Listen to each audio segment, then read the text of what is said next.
Bom, boa tarde a todos e todas, os presentes e espectadores assistindo a transmissão.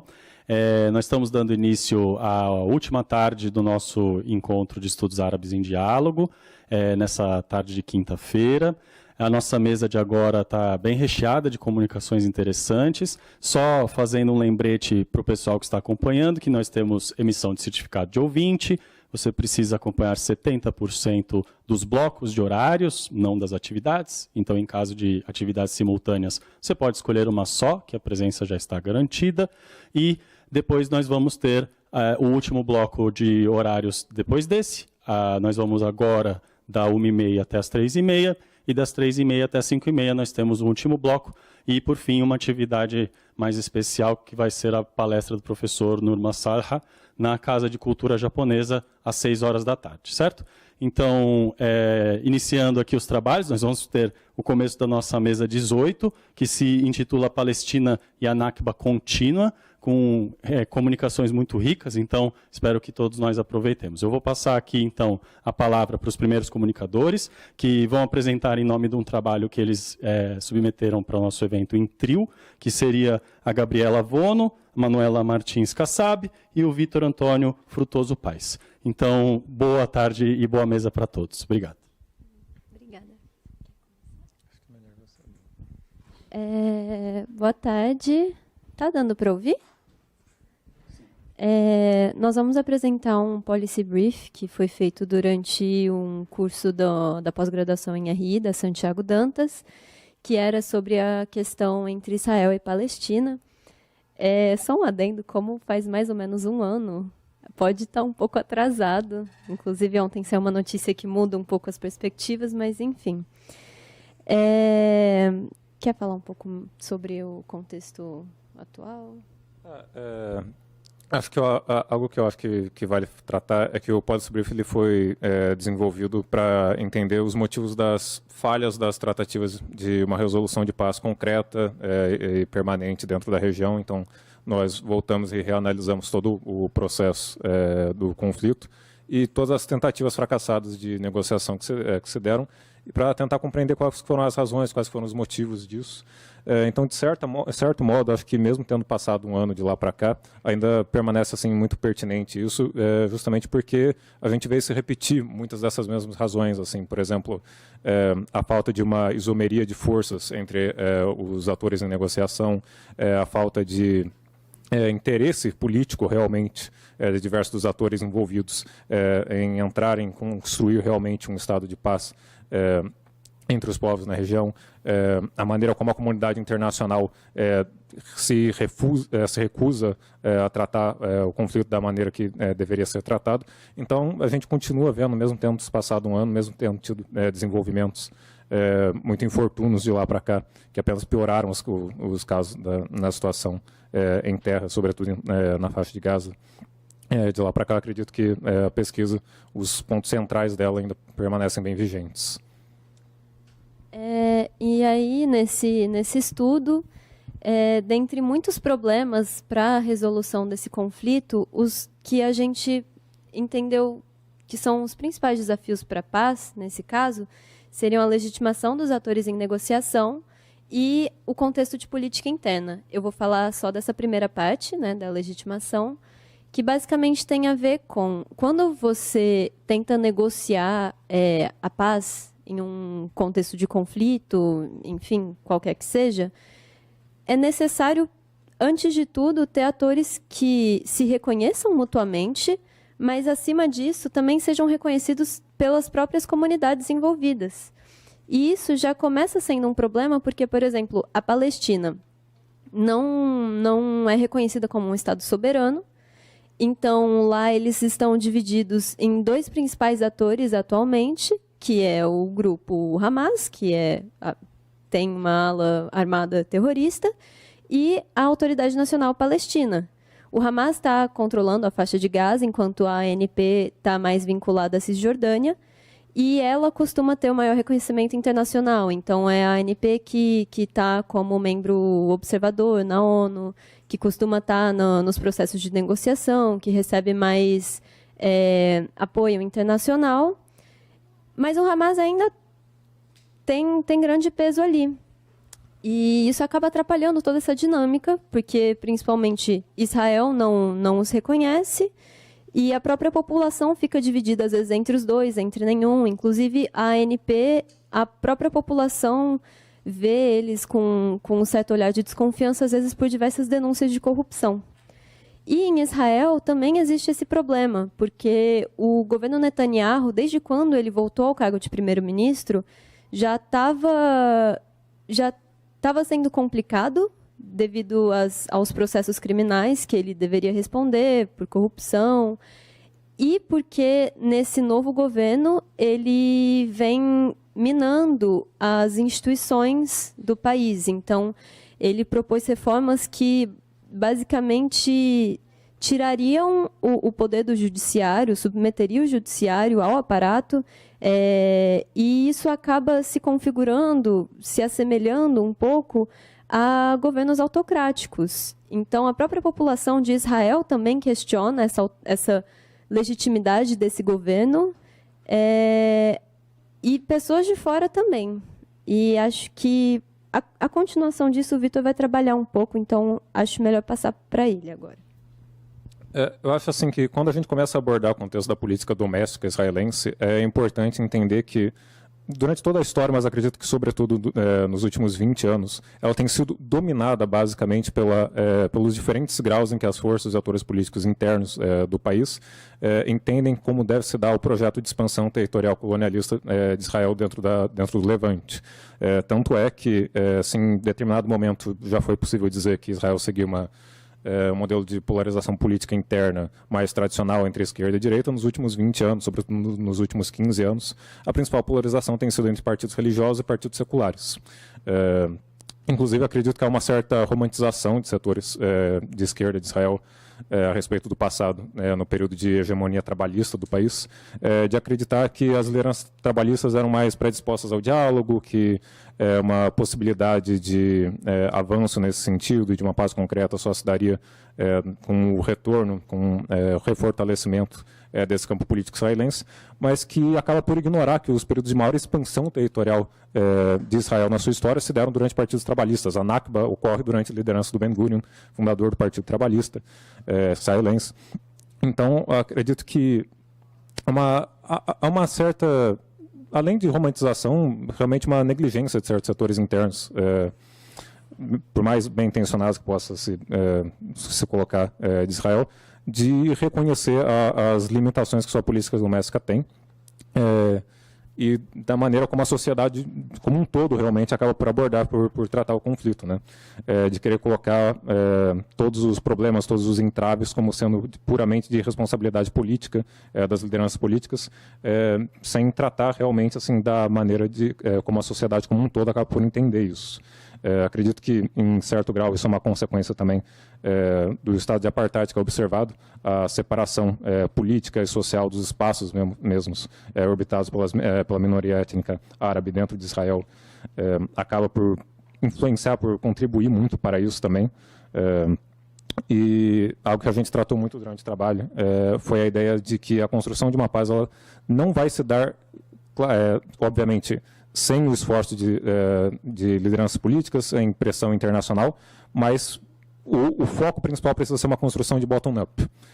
Uma questão assim de conciliação dos interesses dos povos que habitam a região e que começa a ser cada vez mais enfraquecido, sobretudo com o processo de radicalização do governo Netanyahu, que sempre esteve longe de ser um governo moderado. De novo, alguns setores da direita secular israelense costumam apontar de que, em um primeiro momento, o governo teria sido um pouco mais moderado, teria tido certo sucesso. Por exemplo, eles apontam questões de sucesso diplomático que Israel teve com Netanyahu no passado para a normalização de relações com outros estados árabes vizinhos, mas que acaba por ignorar a questão crucial, que é justamente o relacionamento com o povo palestino. E, nesse sentido, acredito que não preciso nem explicar para todos aqui que Netanyahu sempre foi uma pessoa extremamente vil quando se trata disso. Mas o governo em si continua um aprofundamento desse processo de radicalização nos últimos anos, sobretudo quando ele passa a se tornar dependente para a sobrevivência política de partidos minoritários de fundamentalistas religiosos, que inclusive começam a ocupar cargos cada vez mais importantes dentro do ministério, dentro do gabinete do Likud. E acredito que, para além disso, um ponto que eu vejo como crucial para entender as limitações que a gente vê no momento, não é de que, se cair o Netanyahu, a sociedade israelense atualmente ele está extremamente impopular, então pode haver uma abertura. Eu creio que não, porque você observa a oposição na forma do Benny Gantz, e o que se dá hoje, no momento, assim, eles podem se colocar contra propostas mais absurdas, como, por exemplo, uma ocupação militar de Gaza, uma anexação direta de Gaza, como foi proposta recentemente pelo governo Trump, que foi vista com certo otimismo por setores mais religiosos da sociedade israelense. Mas isso não significa que os pontos gerais e cruciais que formam uma identidade nacional estejam sendo questionados. Eu acredito que qualquer tipo de processo de paz para um convívio pacífico realmente longevo dentro da região passa por uma reavaliação de toda a construção de identidade nacional e cultural de Israel, para além da identidade étnica e identidade religiosa, que vai passar também por uma reavaliação até dos setores mais seculares da sociedade, que costumam negar o seu próprio papel nisso, sobretudo dentro do seu próprio nacionalismo exacerbado. E acho importante também ressaltar que a manutenção desse estado de guerra no governo Netanyahu acaba sendo benéfica, porque a partir do momento que ele sair do poder, ele vai voltar a ser julgado pelos processos que ele estava sendo réu, né? Então, meio que é uma coisa que se retroalimenta. Ele continua instigando o conflito para gerar resposta e poder, por exemplo, falar que agora não é o momento ideal de convocar eleições, porque nós estamos em estado de alerta. Enfim. Então, em suma, o que nós compreendemos nesse trabalho é que realmente não tem como traçar uma perspectiva para a paz sem abordar uma lógica de bottom-up, isso é, trabalhar em uma escala micro, com as comunidades em si, inclusive levantando questão do que é paz para elas, porque são conceitos diferentes, outros autores já falaram disso, não tem muito tempo para comentar disso agora, mas outros autores abordaram. E porque isso, quando se trabalha essa base da pirâmide, é possível que se evite que algumas lideranças mais polêmicas, enfim, consigam angariar apoio para coisas tão absurdas como o próprio governo Netanyahu. Mas, como colocado aqui, ultimamente as perspectivas não são muito positivas, né?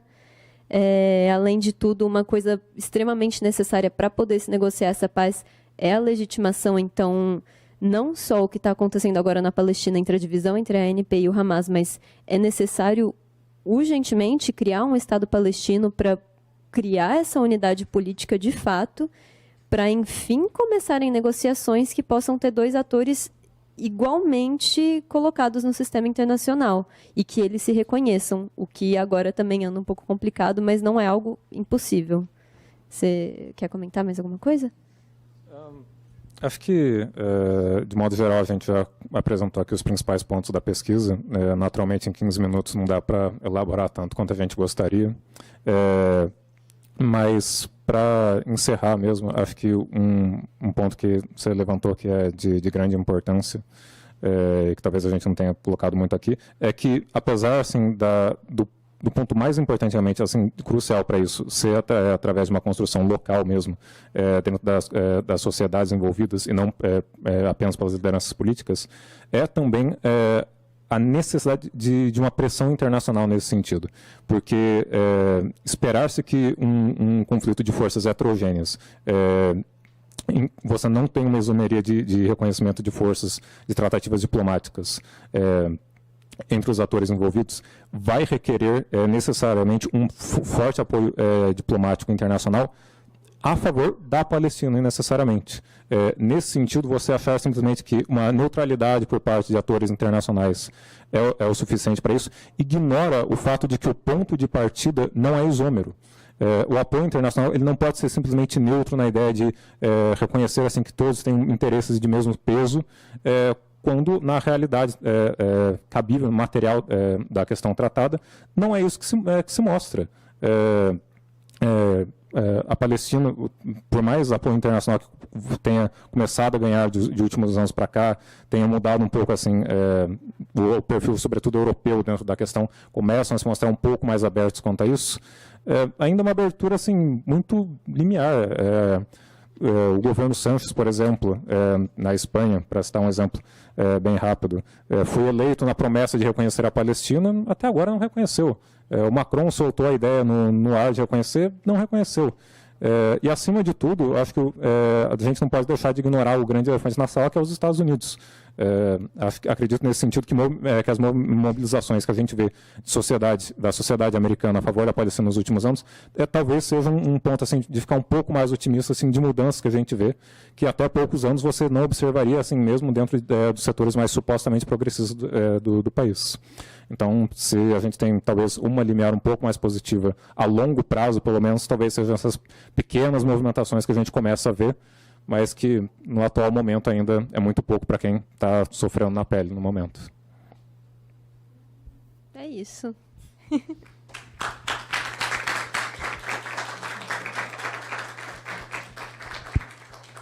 Bom, muito obrigado, Manuela e Vitor.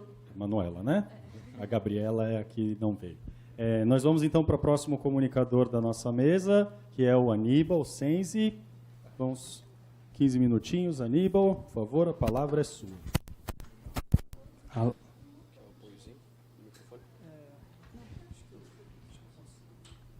sei se tá, dá para ouvir, né? Bom, boa tarde. Vou marcar o tempo aqui, porque como esses 15 minutos não são 15 minutos bolivarianos, vou tentar seguir aqui mais ou menos um cronograma. Só queria fazer algumas advertências iniciais. Que, bom, sou bem iniciante na questão e essa pesquisa estou fazendo de um modo praticamente autodidata, porque é difícil encontrar sociólogos, digamos assim, do genocídio para poder orientar e, enfim. Então, assim, estou fazendo varredura de materiais. Por sorte, alguns autores têm uma lista grande de sugestões e a gente vai tentando achar o que pode. Então, é isso. Bom, eu acho que depois do 7 de outubro, todo mundo ouve de muitas maneiras a palavra genocídio, não é? Muitas vezes muitas vezes e talvez majoritariamente sem uma definição e às vezes até sem, digamos assim, um tratamento que seja pouco detalhado da própria Convenção da ONU, né? Então, eu vou ler ela aqui para vocês, mas os sociólogos do genocídio, eles, digamos assim, não só criticam, mas oferecem alternativas para os problemas que ela possui, não é? Então, a Convenção lá de dezembro de 48, ela diz o seguinte, que se entende por genocídio qualquer dos seguintes atos cometidos com a intenção de destruir no todo ou em parte um grupo nacional, étnico, racial ou religioso como tal. E aí ela lista esses atos, né? Matar membros do grupo, causar lesão grave à integridade física ou mental de membros do grupo, submeter intencionalmente o grupo a condições de existência capazes de ocasionar-lhe a destruição física total ou parcial, adotar medidas destinadas a impedir os nascimentos no seio do grupo e efetuar a transferência forçada de crianças do grupo para outro grupo. Aqui, a primeira coisa a ser destacada é que o crime de genocídio é um crime de intenção.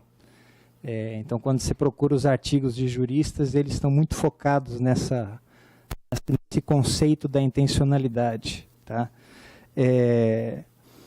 Para o caso do genocídio palestino, eu já remeto e recomendo que todos leiam aquele documento da Francesca Albanese, Ele é fácil de achar, está traduzido em espanhol lá pela Claxo, eles colocaram na página lá, para quem não lê inglês.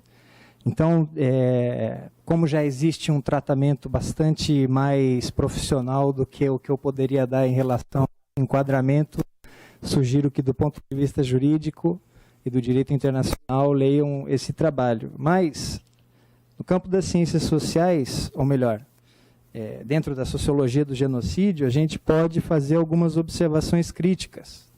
E a primeira delas é a exclusão dos grupos políticos, como grupos que deveriam ser protegidos pela Convenção. Os grupos políticos não estão ali, isso foi parte de um processo, na Resolução 96 da ONU. Esses grupos estavam presentes. O próprio Raphael Lemkin, que é o criador do conceito de genocídio, ele contemplava também os grupos políticos. Tá? Mas, então, essa é, digamos, uma das lacunas na definição. Justamente porque, se a gente vê os casos de genocídios do século XX e agora do XXI, eles têm motivação ideológica, portanto, política. Então, essa exclusão ela é muito problemática, mesmo do ponto de vista jurídico. Não é? Outra questão a se remarcar é que eles incluíram os grupos raciais. Não que raça, do ponto de vista sociológico, não seja importante, mas raça é um conceito produzido ideologicamente, não é? Portanto, ele é politizado também.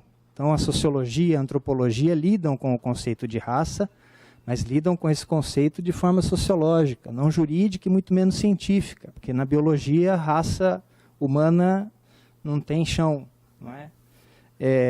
Uma outra questão importante também de se remarcar dos problemas dessa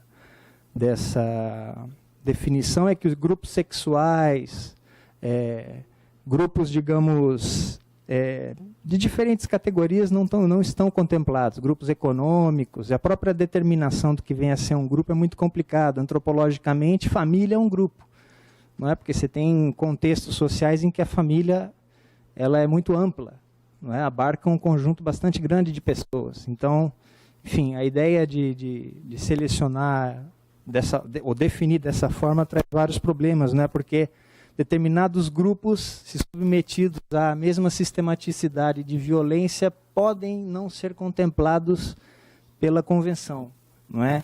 E, por fim, eu acho que é bom remarcar que, se a gente considera 48 como o ano de publicação dessa Convenção, desde então a gente tem pelo menos 13 genocídios cometidos, incluindo o palestino, muito menos, e muitos deles não são reconhecidos, como, por exemplo, o genocídio argentino.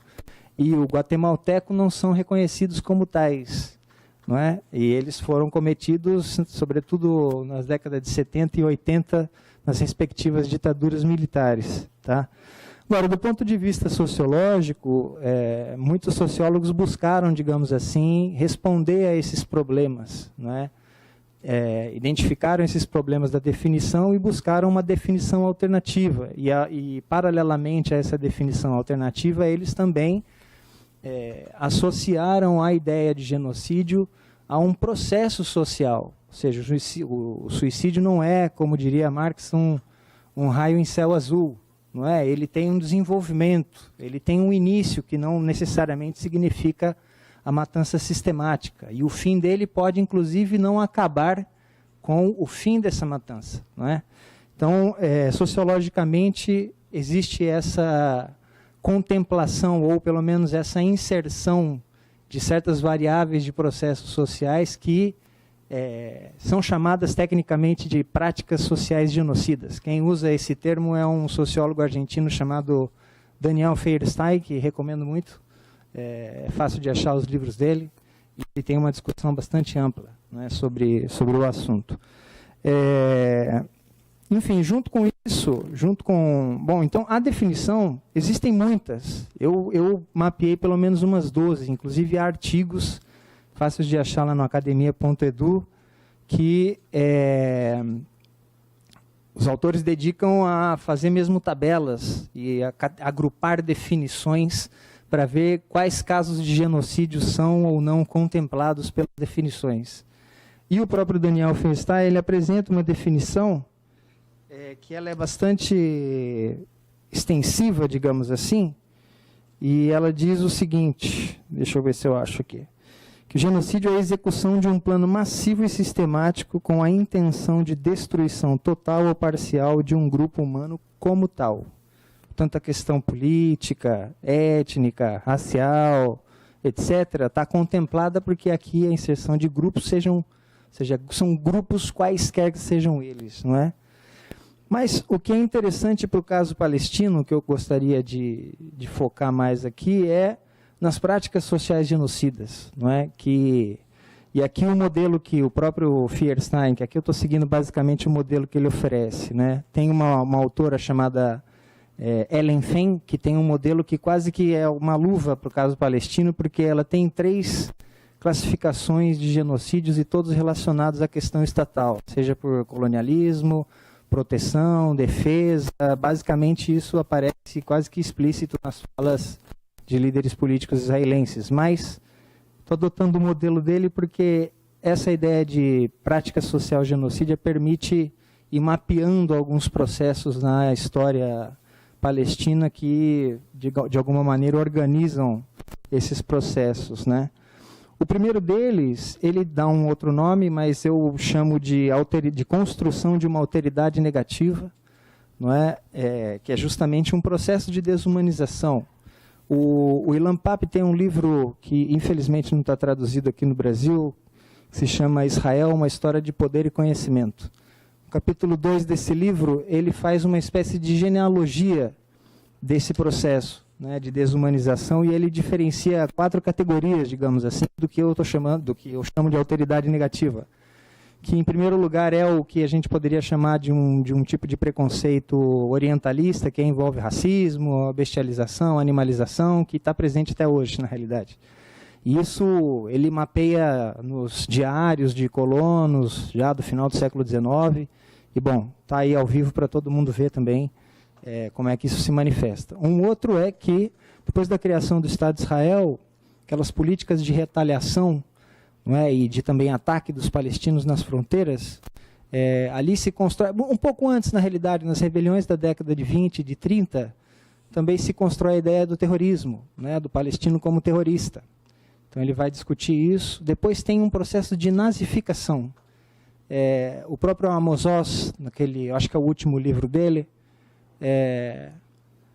o último livro dele, chamado História de Amor e Trevas, ele chama os árabes de nazistas da sua própria maneira, não é? Então, enfim. E, por último, tem uma abordagem acadêmica, não é, desse processo, que muitos acadêmicos israelenses filiados à teoria da modernização lançavam os palestinos numa condição pré-moderna, e a assimilação e o contato com a modernidade israelense os ascenderia, digamos assim, a uma condição de vida humana aceitável. O problema dessa teoria é que esse contato com a modernização implicaria uma relação com o nacionalismo. E isso para Israel é um problema. Depois tem um outro processo que aparece em vários genocídios, em alguns outros não, mas é um processo de assédio, de perseguição violenta, de encurralamento. E isso é presente já desde o mandato britânico, né, com leis exclusivas, não é? A própria ideia, digamos assim, do projeto colonial, que é segregacionista, ele traz, digamos assim, essa abordagem porque visa a expulsão do palestino, não é? E a expulsão não só do território, mas a exclusão também do processo produtivo, etc. E isso impede, digamos assim, o desenvolvimento de condições adequadas de vida e de organização social, né? Talvez a Nakba seja a maior manifestação desse processo. Há um outro também que é o de isolamento, não é? Talvez não seja necessário, digamos assim, me estender muito nesse processo, porque, bom, a Cisjordânia, Gaza, os próprios palestinos que vivem em Israel, eles, em situações variadas, mas estão, digamos assim, submetidos a um processo de isolamento, não é? Gaza, que é uma espécie de gueto, se é que não é ou não sei qual palavra seria mais adequada para descrever o que seria Gaza, mas o apartheid também na Cisjordânia é necessariamente um processo explicitamente de isolamento da vítima, não é? Esse isolamento ele tem uma função para as práticas sociais genocidas muito importante, porque facilita, digamos assim, a realização material do aniquilamento, não é? Que vem a ser um quinto processo, né? Enfim, e o aniquilamento, se a gente toma o genocídio do ponto de vista dessas práticas sociais, a gente deve entender que esse aniquilamento ele não visa só matar a pessoa por si só. Ele tem um propósito de aniquilar as relações sociais que estão encarnadas nas relações que as pessoas têm umas com as outras. No caso do genocídio palestino, mesmo simbolicamente, se a gente vê a extensão da colonização que visa apagar qualquer traço de palestinidade, seja em sítio arqueológico, monumentos, na própria história, na literatura, digamos, é uma dimensão também desse aniquilamento, não é? E, por fim, tem uma parte que ela é simbólica, que eu acho que ela está em andamento, e isso, digamos assim, está em relação tanto aos vitimários como às vítimas, que é o processo de realização simbólica do genocídio. Como é que esse genocídio vai ser narrado, como é que ele vai ser historicizado, como ele vai ser explicado, e como é que a memória das vítimas vão ser relembradas, não é? Porque nesse processo de construção de memória e de esquecimento, porque passa por esse processo também, o modo como essas vítimas vão ser esquecidas ou lembradas é muito importante, porque o fundamental é lembrar que eles são indivíduos sociais, que eram seres para si, não é? Com, enfim, uma identidade, etc. Isso está em andamento, não é? Está em processo, porque as disputas sobre como esse genocídio vai ser contado, interpretado, estão aí. E a gente vem fazendo isso, né? Por fim, existe uma classificação, existem muitas, como eu mencionei a de Ellen Fay, mas eu acho que já é mais ou menos consensual o fato de que ele é produzido num contexto colonial. Existem outras classificações que são interessantes, não dá tempo de abordá-las aqui, porque como os palestinos são distribuídos em pelo menos 3 territórios, ali onde há a Palestina histórica, o colonial para os palestinos não se aplica. Não é mais para palestinos da Cisjordânia, apresentam certos problemas, a própria resistência a um tipo de genocídio que se considera como pós-colonial. Tá? Então, eu considero como colonialista por me somar, digamos, ao consenso dos historiadores que, enfim, determinam esse processo todo como colonial. Por fim, eu só gostaria de citar uma passagem do Feuerstein, que eu acho que é muito bonita. Vou ler aqui para vocês, porque convida muito a refletir sobre o momento histórico que a gente vive, que ele diz o seguinte: sem saber quem eram as vítimas e por que foram aniquiladas, dificilmente saberemos quem somos e por que vivemos como vivemos. É isso. Obrigado.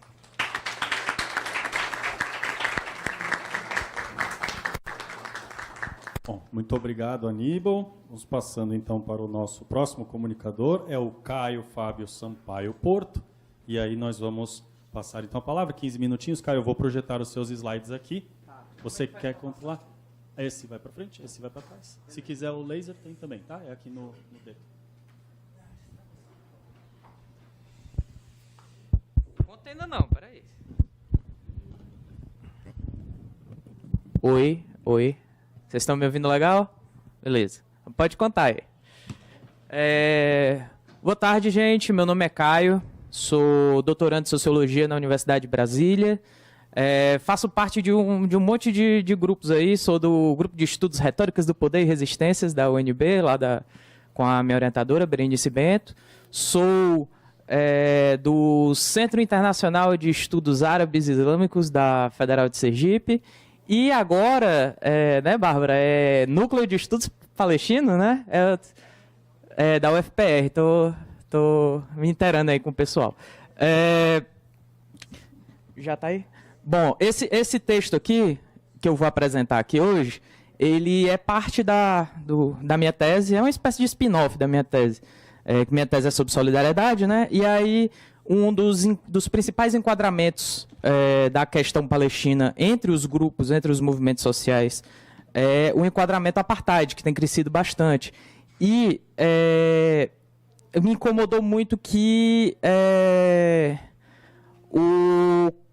meus colegas antropólogos aí sabem como é, né? O nativo é um bicho, né? Ele não sabe nada, as coisas acontecem com ele, ele é uma besta que apenas recebe ações, né? Que não pensa, que não age, enfim.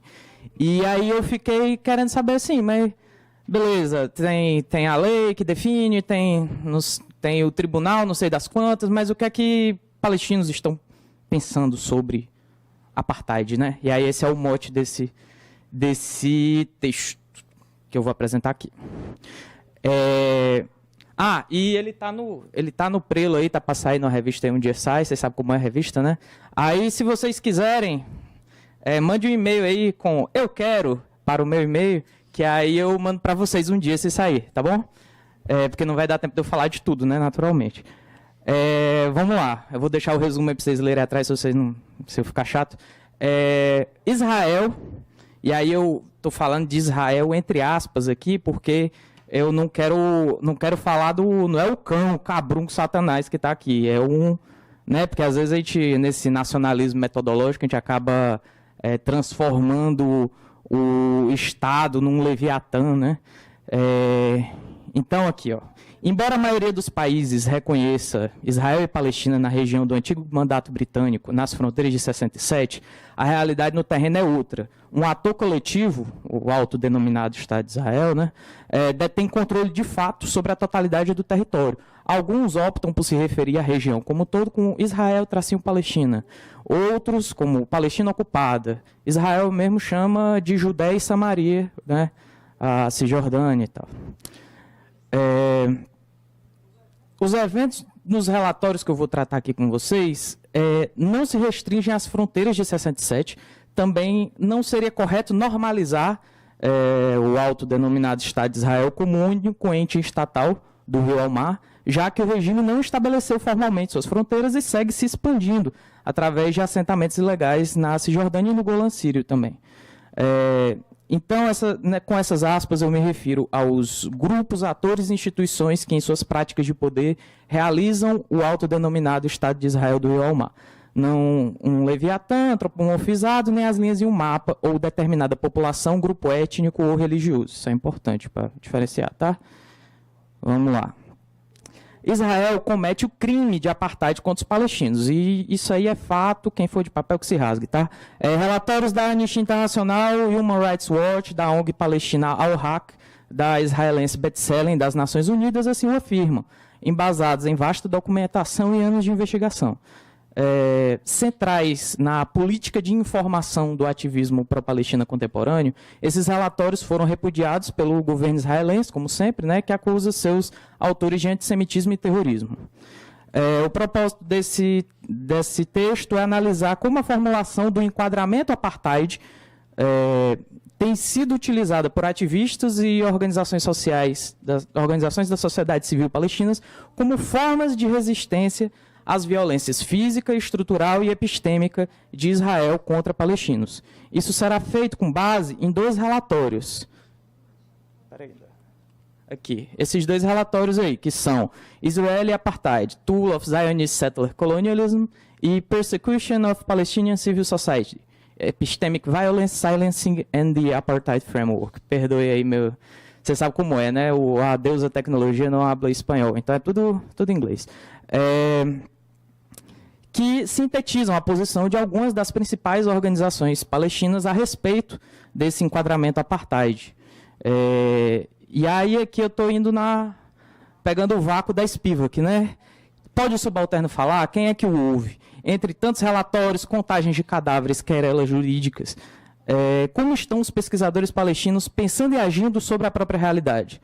Eu já estou batendo aí 5 anos de trabalho de campo junto a várias organizações palestinas e de solidariedade à Palestina, e eu afirmo para vocês que o uso desse enquadramento do apartheid tem se tornado cada vez mais central no ativismo pró-Palestina.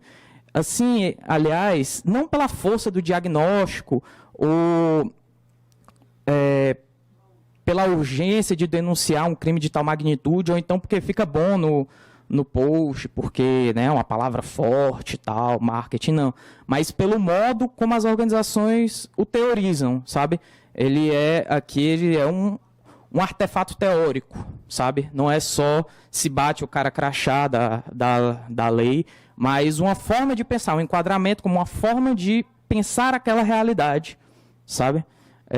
E que tem efeito sobre, né? Não existe prática revolucionária sem teoria revolucionária, para organizar as armas da crítica para poder agir, né? De acordo. Vamos lá, seguindo. Isso aqui eu já falei, né? Deixa eu ver aqui. O contexto em que os relatórios surgem, que são rejeitados, e para que estamos aqui.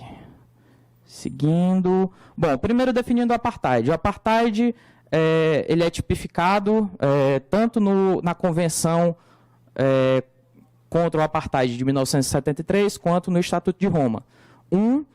Descreve o caso específico da África do Sul e outro fala de uma maneira mais ampla. Você não precisa imitar o regime Boer para ser um cometedor de apartheid, sabe? Assim como todo homicídio é diferente, todo apartheid pode ser diferente, desde que se enquadre, né?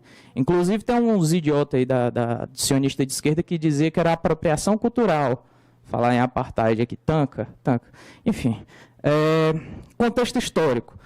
Apartheid tem o caso concreto, né, da África do Sul, e é possível fazer críticas a regimes através dessa analogia à África do Sul. É possível falar da tipificação legal, fazer o cara crachar e dizer, olha, você comete isso aqui, isso aqui, isso aqui, isso aqui. Tem orelha de burro, nariz de burro, rabo de burro é burro. No caso aqui, é um enquadramento, certo? Que vai além disso. Não é só caber nas normas, até porque as normas mudam, né? Mas uma forma específica de pensar sobre o evento crítico.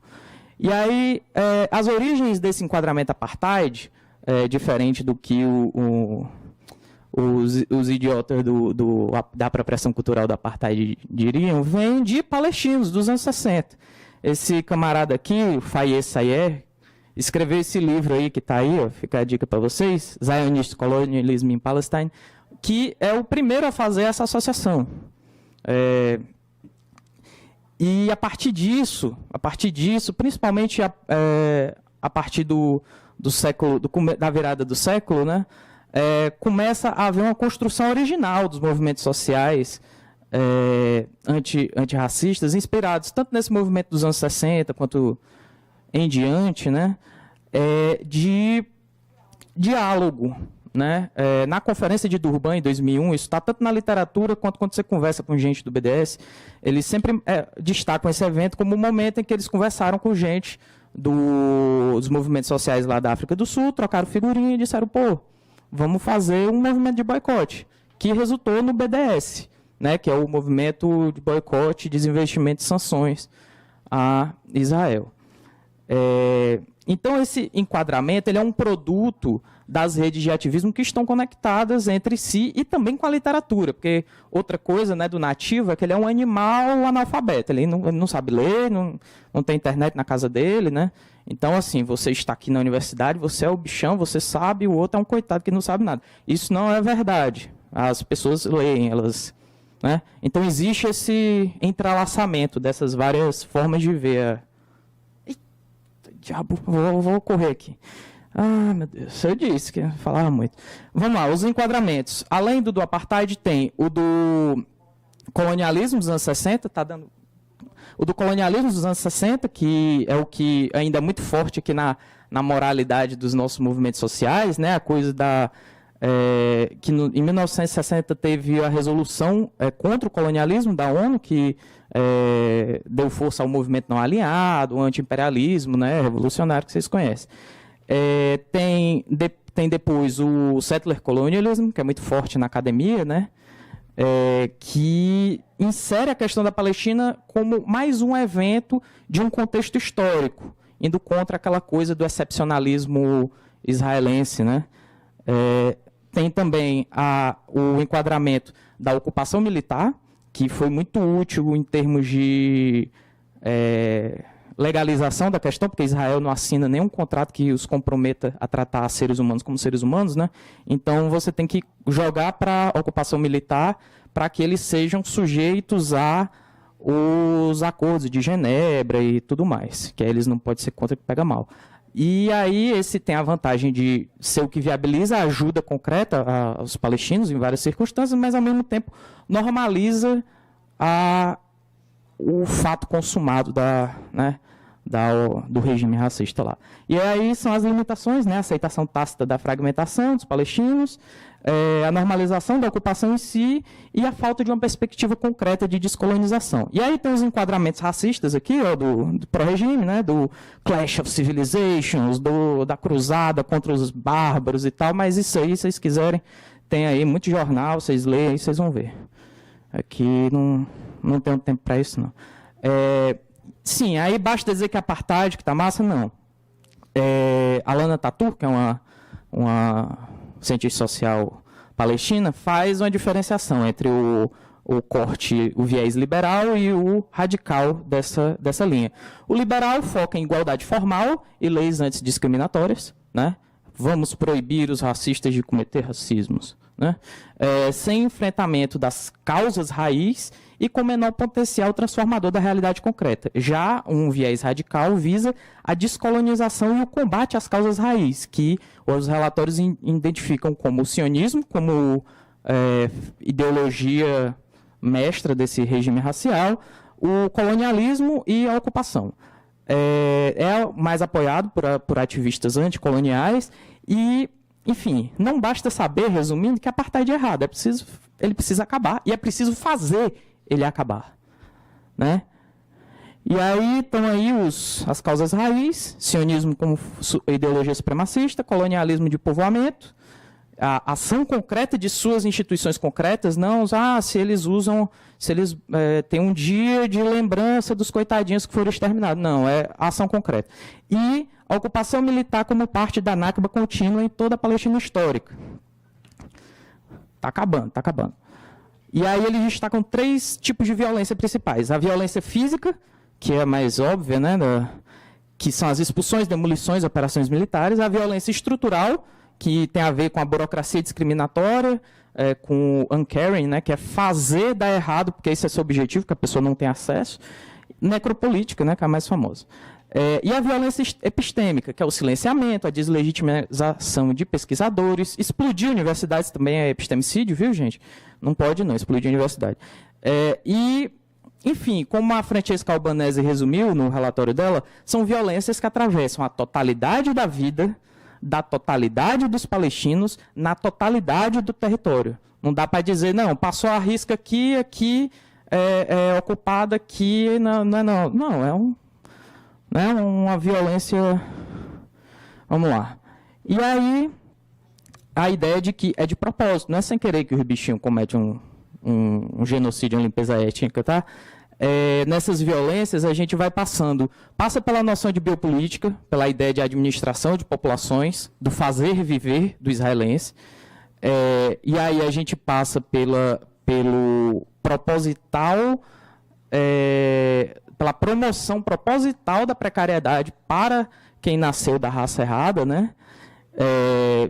A necropolítica, que é o uso da segurança como tecnologia de produção de morte dos indesejáveis, que no caso são, né, os colonizados, os nativos palestinos, e o necrobiopoder, que, está pequenininho aqui, que é um conceito da minha orientadora que coloca aqui como acima igual abaixo, né? É porque existe biopolítica para os israelenses que existe necropolítica para os palestinos e vice-versa. É um sistema desigual combinado que se sustenta. E aí, a gente faz diferença? Eita, rapaz, tá acabando, é o último. A gente faz diferença? No nosso caso, com o que a gente faz, das denúncias, o que a gente pode fazer, né, não dar tiro, né, é denunciar, usar esses mecanismos, essa forma de conceber a realidade como um mecanismo de pressão, né? Vou pular isso aqui. Enfim, aí, efeitos dessa produção de conhecimento e convencimento conjunta de movimentos sociais. O ciclo virtuoso de praxis antirracista no sentido seguinte: construção coletiva dos enquadramentos que fortalece todos os grupos envolvidos, todo mundo aprende junto, horizontalmente, produção de conhecimento pelos subalternos, trocas de experiências vitoriosas, porque, né, o colonialismo é igual em todo canto, e a conjunção entre teoria, prática e solidariedade. Concluindo, esse enquadramento radical sintetiza ocupação, colonialismo e apartheid, demonstra a importância da agência palestina na produção de saber para resistir ao poder e o estreitamento de relações sul-sul e da solidariedade entre oprimidos. Suas implicações são abrir debates concretos sobre justiça e direitos humanos, subsidiar estratégias transformadoras de advocacy e de resistência e reposicionar o conhecimento acadêmico no sentido de libertação das colônias, um decolonialismo que não fique descolonizando aí a sua chinela, a música que você ouve, mas as colônias, né? E aí um Plutarco para vocês. Pare de citar leis para homens armados. O caboclo disse quando ele chegou na cidade, ele disse: vou passar vocês porque o Sula não gosta de vocês. E eles disseram: não, mas a lei não deixa, ele é azar, irmão, e passou eles do mesmo jeito. E isso é a realidade, né? Não esqueçam. É isso, gente. Acabou.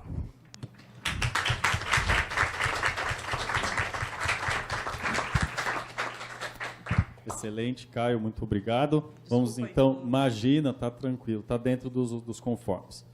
Vamos então para o nosso próximo comunicador, que é o Marcelo Bamonte Seone. E vamos aí para o Marcelo, 15 minutinhos. Marcelo, boa comunicação. Vamos ver que está tremendo. Boa tarde. Bom, Bismillahirrahmanirrahim. Queria agradecer primeiro à comissão, os colegas, pelas comunicações que com certeza foram muito valiosas, e a vocês que estão assistindo, que eu também tenho certeza que vão trazer contribuições quando a gente tiver o tempo de debate e de conversa, né? O meu trabalho ele se chama o Hamas e o 7 de outubro, a Jihad Palestina ainda pode ser chamada assim. E já adianto que é uma enorme dificuldade, foi uma inquietação que eu tive, na verdade, começar a pesquisar o Hamas, principalmente depois para a minha conversão para o Islã, né, que ocorreu no início de 2023, e eu já fui surpreendido ao final de 2023 com os acontecimentos do 7 de outubro. E acredito que na cabeça de um muçulmano novo isso gera muitas inquietações, né? Do que aconteceu, do que a gente pode entender como Islã político e o que de fato significa jihad. Então, vou tentar fazer um esforço bem humilde aqui, bem introdutório. Vou ter que pular algumas partes importantes do desenvolvimento do Hamas, mas para que a gente possa ter um panorama geral. Primeiro, do que é o Hamas, como foi pavimentado esse caminho até o 7 de outubro, então, o que significa de fato a jihad do Hamas. Eu gostaria de começar falando que o Hamas é impossível de ser compreendido sem compreender o contexto palestino. Pode parecer uma brincadeira, assim, né? O pessoal pode entender, pô, mas isso é meio óbvio, até porque o Hamas é um grupo palestino, mas esse conceito palestino de identidade, junto com o Islã, eles se misturam de uma forma bifocal, ou seja, todas as ações do Hamas se concentram dentro da Palestina e dialogam com essa identidade palestina que é reforçada através da sua jihad, né? Então o Hamas faz muito bem essa ponte entre nacionalidade palestina, que é ser palestino, usando o Islã como um guia de referência, né? Como eles atestam nos seus próprios documentos oficiais. Então, eu diria que o Hamas ele é, na verdade, um movimento com diversas, múltiplas camadas ideológicas, tem a sua camada social e tem a sua camada militar, né? Tem uma ala militar especializada em combates dentro da Palestina. Então, o próprio Hamas, em seus documentos oficiais, eles se caracterizam como um movimento que luta para promover essas mudanças sociais, políticas e institucionais dentro de Gaza, né? Então, ele é um movimento político, cultural, social, com essa ala militar separada. O Hamas ele traz já uma tradição de lutas de jihad que começam no mandato britânico e também no desenvolvimento do século XX. O Hamas se julga um sucessor dessas lutas consecutivas, né, iniciada inclusive pelo Izzedine al-Qassam, que nomeia as brigadas militares do Hamas, né, em homenagem à luta desse jihadista, nas palavras do Hamas, né, claro. Então, o Hamas ele é fundado em 14 de dezembro de 1987, ali na esteira do início da primeira intifada. Então, ele sai como uma parte ali da Irmandade Muçulmana Palestina, né, onde havia um grande debate à época, que eu vou me aprofundar um pouco mais rapidamente aqui na frente. Então, qual de fato é a política do Hamas? Antes da gente entrar na questão da jihad em si, né, se ainda existe uma jihad do Hamas, como ela pode ser considerada, né?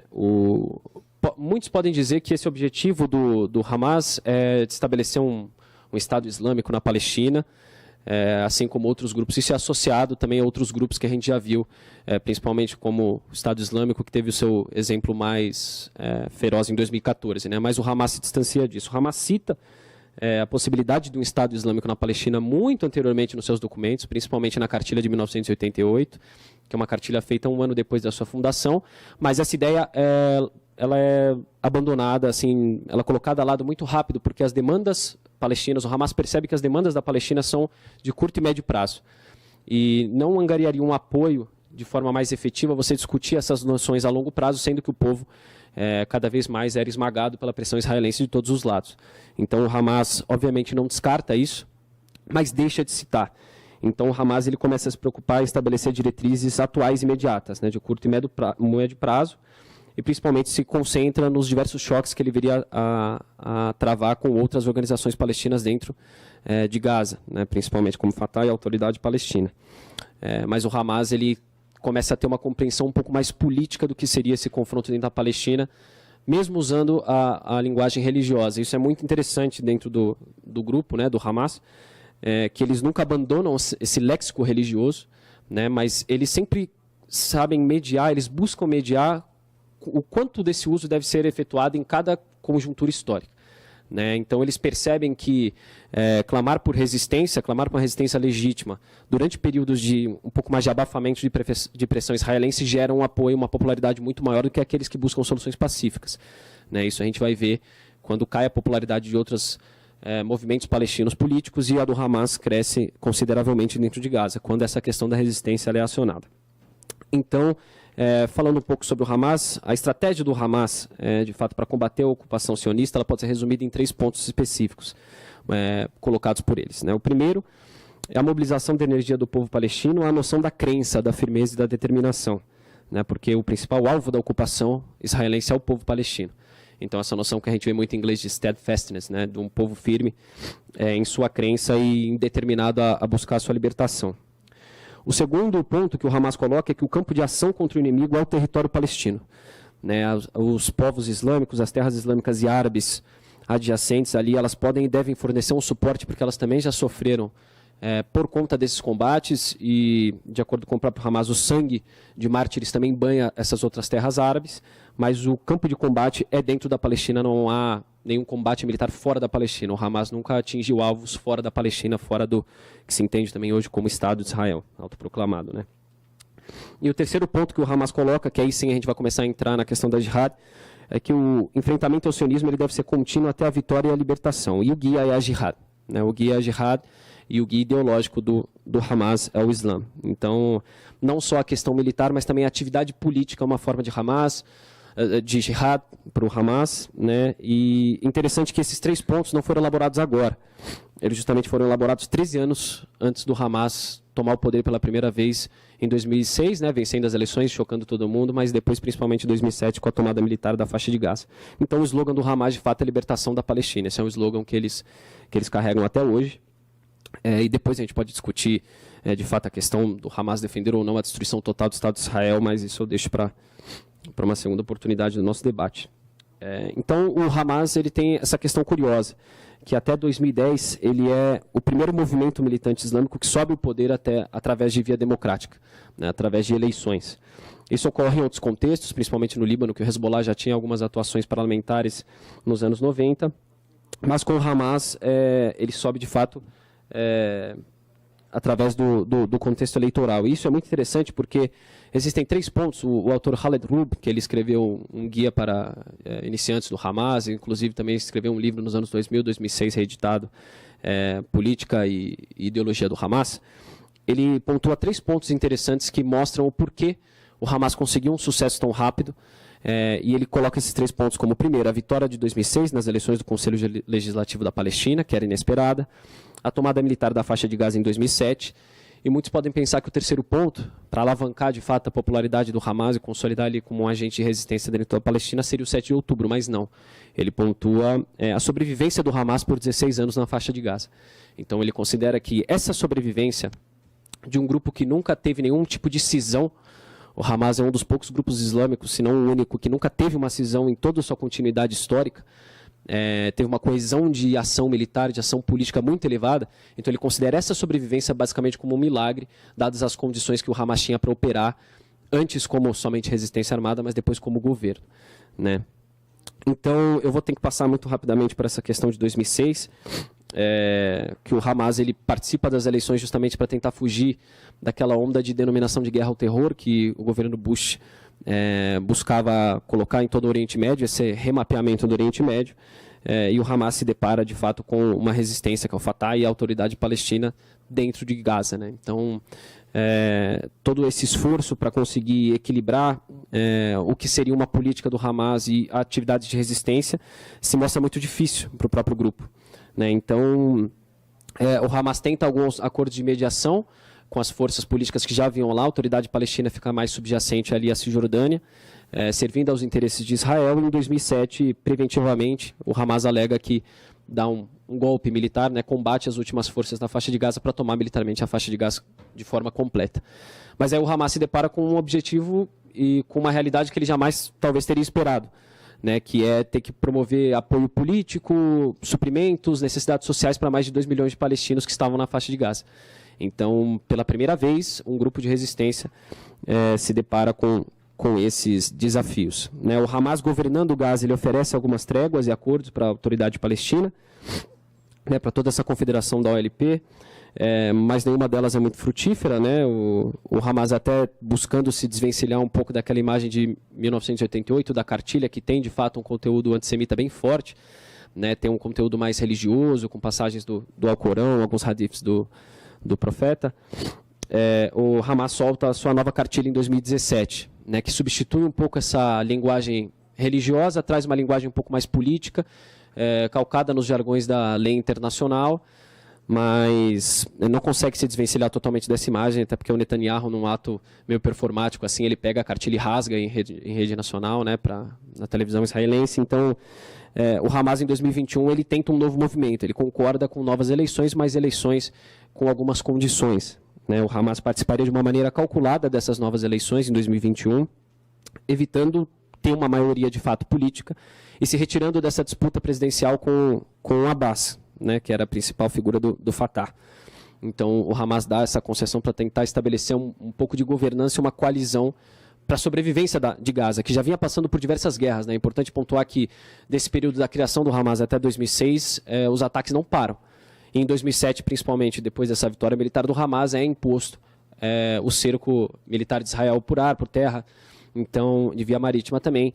Então, em 2021, eles fazem essa tentativa, mas 3 semanas antes da eleição, o Abbas recua e cancela as eleições por medo de falta de coesão política dentro do Fatah, né? E em 26 de maio de 2021, o Hamas dá uma declaração após passar por uma guerra chamada Espada de Jerusalém, uma guerra que durou 11 dias em maio, né, durante o mês do Ramadã, onde eles consideram aquilo um ensaio para que Israel não se aproxime mais desses ataques, principalmente ao complexo de Al-Aqsa, e Yahya Sinwar dá um discurso onde talvez a gente poderia ver o que seria o 7 de outubro, né? O 7 de outubro eu vou passar muito rapidamente, só porque eu tenho 5 minutos para falar sobre essa jihad do Hamas, né? Mas o 7 de outubro a gente já tem um pouco mais de conhecimento do que aconteceu, né? Mais de 5 mil foguetes foram lançados em direção ao território israelense, as fronteiras foram invadidas, né? E no fluxo de consciência, principalmente do Hamas, a questão da imagem de Al-Aqsa de Jerusalém é muito forte. Não só do Hamas, mas também de todos os muçulmanos, né? Sendo o terceiro lugar mais importante para o Islã, depois de Meca e Medina, mexe muito com o imaginário da comunidade islâmica que, se você tem uma Jerusalém ocupada, passando por diversas violações, toda a comunidade muçulmana também está enfraquecida, né? E essa era a linha principal que o Hamas colocava como alerta vermelho para agir militarmente de forma mais forte. Então, o que de fato é a jihad do Hamas, né? O Hamas explora 2 conceitos que dialogam muito, que é o da resistência e o da própria jihad, né? O esforço, a exortação em direção a Deus. Na teologia islâmica, na jurisdição, são considerados como, a grosso modo, 2 tipos de jihad. A jihad maior, que é justamente esse esforço individual do muçulmano a se aproximar de Deus, seguir a religião, vencer suas próprias vontades, e a jihad menor, que seria essa questão mais voltada ao âmbito militar, de defesa ou às vezes ofensiva. Né? E o Hamas, ele faz uso desses dois conceitos de uma forma, eles dialogam muito fortemente. Né? Tem dois autores que eu separei para falar sobre esse conceito da jihad do Hamas, que é o Tarek Bakoni e o Tristan Dunning. Né? Eles categorizam a jihad do Hamas basicamente com poucas diferenças entre jihad histórica, teológica, identitária, política, e cada um deles tem uma crítica a esse tipo de jihad. Né? A histórica é justamente baseada na história de combate à ocupação israelense que já havia dentro da faixa de Gaza. Né? A teológica é justamente que o Hamas apresenta a jihad como um dever religioso. Né? Então, o autor ele não reduz a jihad simplesmente ao terrorismo, porque ele fala que isso é uma forma muito reducionista, mas tem essa motivação teológica que o Hamas não esconde. Tem a questão identitária, porque a jihad do Hamas, ela engloba a sociedade palestina como um símbolo de unidade e propósito coletivo. Então eles evocam esse sentido de jihad justamente para mostrar que o sacrifício ele é necessário para a libertação da Palestina, dentro da Palestina. Né? E como eu disse a vocês, essa evocação de resistência ao longo da história da Palestina, história política, ela gera popularidade, ela gera apoio da população. A questão política, porque ela substitui também a diplomacia em momentos que a diplomacia se mostra um pouco inviável, né, no contexto palestino, onde diversos acordos de paz, de trégua, não são bem estabelecidos. E o autor ele tem uma crítica do custo da jihad armada. Né? Se vale o custo, né, da população morrer, ser dizimada, a ponto de ficar reavivendo essa questão da resistência, somente para mostrar que a resistência ali, ou essa resistência de fato consegue infligir danos a Israel de uma forma mais incipiente. Né? O Tristan Dunning ele vai falar basicamente da mesma coisa, ele categoriza a jihad do Hamas como plural, na questão da legitimidade popular, do contexto social, pragmatismo, e ele tem também a sua crítica. Né? Mas ele critica mais o sentido da visão ocidental sobre a jihad, reduzindo ela ao terrorismo, né? Dizendo que a jihad é um conceito multifacetado e a sua instrumentalização pelo Hamas reflete uma luta tanto por libertação quanto por autenticidade moral no seio da sociedade palestina. Então esse é, de fato, o programa de resistência armada do Hamas. Né? Eles presumem que se há uma força armada ocupante, é esperado que exista uma força de resistência também, fortemente armada, que promova ataques. Né? E o Hamas ele interpreta e reinterpreta esses conceitos de jihad, como eu disse, de acordo com o contexto político. Também tem a questão da jihad do Hamas no plano internacional, né? Se o Hamas tem apoio fora da Palestina ou não, como funciona essa questão, até para a gente fazer uma diferenciação de outros grupos que promovem a jihad, né? Como Al-Qaeda, o Estado Islâmico, e o Hamas se difere totalmente de todos esses outros grupos, né? Seja em alcance geográfico, seja em motivação, seja em enxergar a jihad como um fim ou como um meio, né? Seja como os objetivos, o Hamas ele tem os objetivos intrinsecamente colocados dentro da Palestina. Então, eu vou encerrar por aqui, infelizmente, às vezes eu falo um pouco devagar, então não dá tempo de falar sobre tudo, mas enquanto a gente conversa agora, o Hamas empreende uma nova ação militar chamada Portões do Inferno, em Rafah, né, onde ontem foi divulgado também um vídeo de uma emboscada a soldados israelenses. Então, de fato, mostra que o Hamas ele ainda continua invocando essa questão da resistência, mesmo depois das declarações de que a faixa de Gaza seria totalmente tomada, né, e que não haveria retirada das tropas israelenses recente, né, feita pelo Smotrich. Então, acho que abre para o nosso debate de que o Hamas não abandonou de fato essa questão da resistência mesmo, fragmentado, no sentido de ter poucas forças, no sentido de ter poucas estruturas, mas eu vou parar por aqui, porque senão eu me estendo demais. Então, gostaria de agradecer de fato a atenção de vocês, espero que a gente possa dialogar mais sobre isso daqui a pouquinho.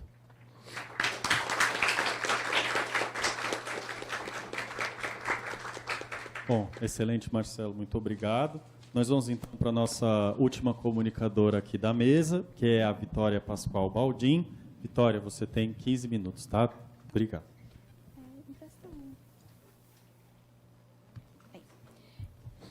Então, boa tarde. Eu vou começar pedindo desculpa, eu estou um pouco afônica hoje. E aí eu queria, antes de começar a minha fala, oi, eu sou Vitória, eu queria um pouco situar o lugar dessa apresentação e onde ela está e, de fato, por que eu queria ouvir vocês, se possível, depois da minha fala sobre ela. Eu sou historiadora da arte de formação, mas o meu mestrado foi em ativismo digital palestino transnacional, então ativismo em língua inglesa, pensando no ativismo digital especificamente. E a minha pesquisa de doutorado, por enquanto, que está só começando, vai ser sobre as comunidades de ativismo palestino no Brasil. E aí, eu sou de 2 grupos de estudos dentro da comunicação e da ECA, o COMAS, que estuda comunicação digital, e o OBCOM, que vai pensar censura e liberdade de expressão e como a comunicação é atravessada por processos de violência. Na minha pesquisa anterior sobre ativismo digital palestino, o meu campo de estudo, o meu escopo, o meu corpus, parou bem antes do que foi os eventos de outubro de 2023. E acompanhando esses eventos de outubro de 23, junto com alguns comunicadores, alguns ativistas da causa palestina aqui no Brasil, o que eles me falaram era muito sobre a gente quer falar da causa palestina, mas ao mesmo tempo a gente quer que isso sensibilize as pessoas, mas ao mesmo tempo, depois que fazem 5, 6, 7, 1 ano que você está falando sobre isso, existe um desgaste emocional desses comunicadores. Essa inquietação deles vem de encontro um pouco com os interesses de pesquisa meu, que é um pouco sobre como a causa palestina vai atravessar essas questões de comunicação, no meu caso especificamente de imagem, porque eu vou vir da história da arte, eu estou preocupada um pouco mais com imagem, mas também os interesses da minha orientadora, a Daniela, que vai pesquisar, dentro do núcleo de estudos da violência, a questão do trauma. E aí, quando a gente fala sobre a questão palestina, a gente está falando sobre trauma. E a ideia é desenvolver um pouco essa ideia de jornalismo orientado para trauma, que é uma ideia que a gente não tem muito desenvolvimento na literatura acadêmica. A gente tem alguns guias e manuais que vêm da prática jornalística, mas tanto em língua portuguesa quanto em língua inglesa, a gente não vai ter, de fato, desenvolvimento desse conceito. Então, a apresentação de hoje ela é bastante rascunhal, no sentido de tentar desenhar o que é esse conceito de jornalismo orientado para trauma e as possibilidades da gente encaminhar esse jornalismo orientado para trauma para falar da Palestina no Brasil. Então, é mais ou menos isso que eu vou falar. Então, a primeira coisa é que essa questão midiática sobre a Palestina no Brasil, ela vai enfrentar uma série de desafios que são éticos, mas também são epistemológicos de como a gente entende comunicação. Tanto que vão perpassar o jornalismo quanto a comunicação de modo geral. É exatamente por isso, na minha fala, eu não vou colocar só o jornalismo, mas também as práticas de ativismo cidadão, de mediativismo, de jornalismo civil também estão englobadas um pouco dentro dessa proposta. No Brasil, a abordagem midiática majoritária que a gente tem sobre a Palestina, ela é fortemente influenciada por uma polarização política que a gente vai ter no Brasil. Então, com a extrema-direita ou com a esquerda, e a causa palestina acaba ficando associada a desses campos políticos, a desinformações, mas também a pressões geopolíticas do ponto de vista do Brasil, que eu vou deixar para os meus colegas falarem, porque não é muito a minha área. Mais frequentemente, quando a gente olha reportagens, eu e minha orientadora, a gente assinou alguns artigos sobre jornalismo orientado para a paz, que a gente analisou as matérias do G1 sobre a Palestina. E quando a gente olhava as matérias do G1 sobre a Palestina antes dos eventos de outubro de 23, a gente tinha matérias da BBC que eram traduzidas. E aí, quando essas matérias, a gente teve em 6 meses, 6 matérias sobre a Palestina, antes dos eventos. E depois, em 1 mês, a gente teve, 50. Mas, nesse contexto, a gente tem um jornalismo que é bastante dependente dessas agências internacionais. E aí, essa proposta de jornalismo orientado para trauma é pensar um pouco nessas formas éticas e responsáveis de pensar os impactos do trauma nas fontes jornalísticas que você está usando para narrar e para falar sobre um fato, mas também os efeitos, tanto nas vítimas, quanto nos comunicadores, quanto nos jornalistas, quanto nos ativistas. Então, a ideia é a gente elaborar uma comunicação que evite essa revitimização das fontes, mas que também proporcione uma cobertura que fosse sensível, mas também comprometida com essa discussão que a gente está tendo sobre direitos humanos. E a ideia um pouco desse artigo é explorar as potencialidades de uma comunicação orientada ou informada sobre trauma, do que a gente está pensando no Brasil e os desafios que a gente tem nesse cenário. Então, a gente quer propor uma forma de comunicação que não se deixe seduzir um pouco pela superficialidade ou pela espetacularização do sofrimento. Então, esse é um artigo, como eu já disse, bastante rascunhal e é uma obra um pouco teórica e exploratória. Então, a primeira coisa é explicar o que é esse jornalismo orientado para trauma ou jornalismo informado sobre trauma. Eu estou na dúvida ainda de qual tradução adotar, mas ele é uma proposta ética e consciente sobre como cobrir eventos violentos, como crises e tragédias. A Dani, minha orientadora, escreveu sobre jornalismo orientado para trauma muito recentemente num guia para cobrir as enchentes no Rio Grande do Sul, por exemplo. Né? Então, é um pouco pensar no impacto profundo e duradouro desses acontecimentos, tanto nos indivíduos, como nas famílias, como nas comunidades que estão sendo afetadas. Então, a ideia é compreender um pouco dessas complexidades do trauma, proteger os sobreviventes de danos adicionais, mas também preservar um pouco, se possível, da saúde mental desses comunicadores e dos jornalistas que estão falando sobre isso. Então, essa ideia de jornalismo orientado para trauma, a gente vai ter um guia principal, que é o Center for Journalism and Trauma, que é talvez a única fonte estruturada que a gente tem sobre jornalismo orientado para trauma.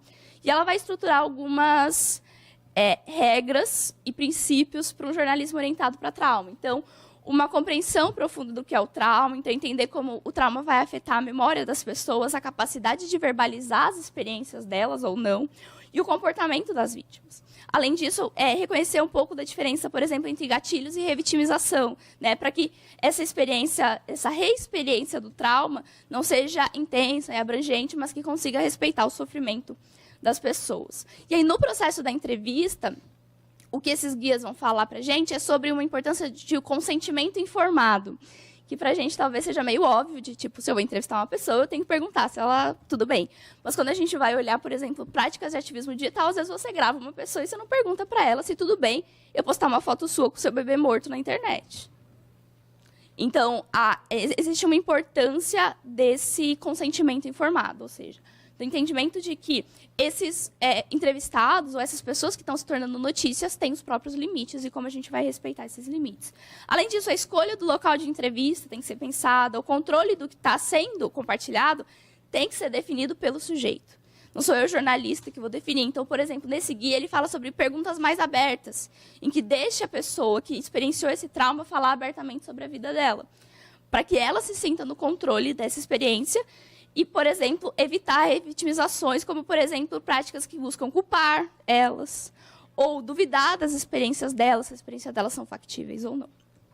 E eu vou passar para dizer que essa ideia de jornalismo orientado para trauma, ela vem da junção de duas grandes micro áreas de estudo. Uma delas é derivada dos estudos para paz, do Galton, que vai falar sobre violência estrutural, então que ele vai dizer que a violência não é só a violência física, mas você vai ter violência cultural. E o que o Galton vai falar para a gente é que a comunicação, de alguma forma, pode atuar para minimizar os efeitos de violência, mas, ao mesmo tempo, elas podem exacerbar esses efeitos. E aí a gente vai ter dois autores, o Leo Maslow, eu coloquei aqui em inglês mesmo, mas que eles vão estruturar algumas características do que é o jornalismo orientado para paz. Que é, por exemplo, você falar sobre as causas e consequências mais profundas e não ficar só falando sobre dados, sobre operações militares, ser menos factual. Mas essa área ela também vai dialogar um pouco com um cuidado informado sobre trauma, que é uma área que vem especificamente das áreas médicas, então das áreas da saúde.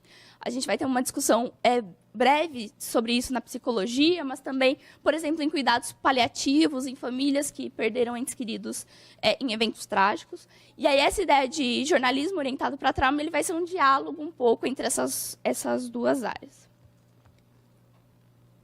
E aí a gente está exatamente um pouco sobre isso, propondo aqui algumas características do que a gente entende que seria uma comunicação sobre a causa palestina orientada ou informada sobre trauma.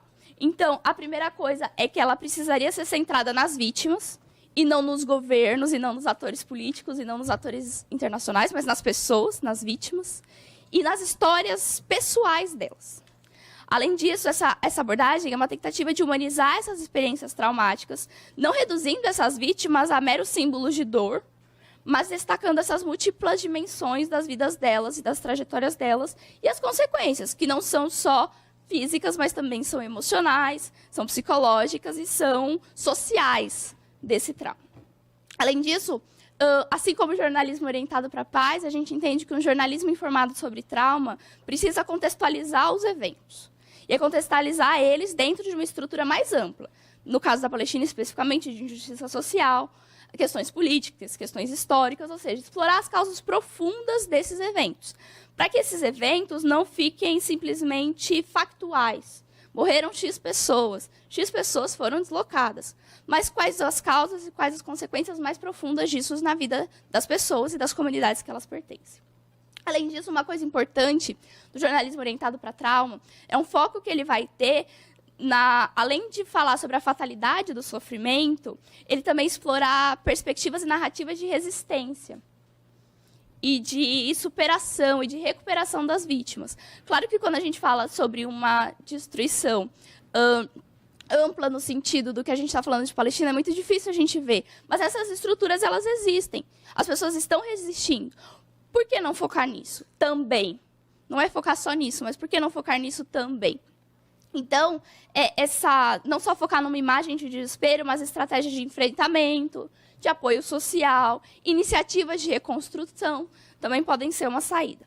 Além disso, um foco na ética e na responsabilidade social, que é essa ideia de que as histórias contadas, elas têm um impacto profundo nas pessoas que você está contando essa história, mas também no público. Quando a gente fala sobre polarização da causa palestina no Brasil, a gente também está falando sobre como a recepção da causa palestina é mediada por comunicadores, sejam por ativistas da causa palestina, seja por iniciativas de mídia cidadão, seja pelo Revista Oeste, que infelizmente a gente teve que ler matérias da Revista Oeste sobre a causa palestina.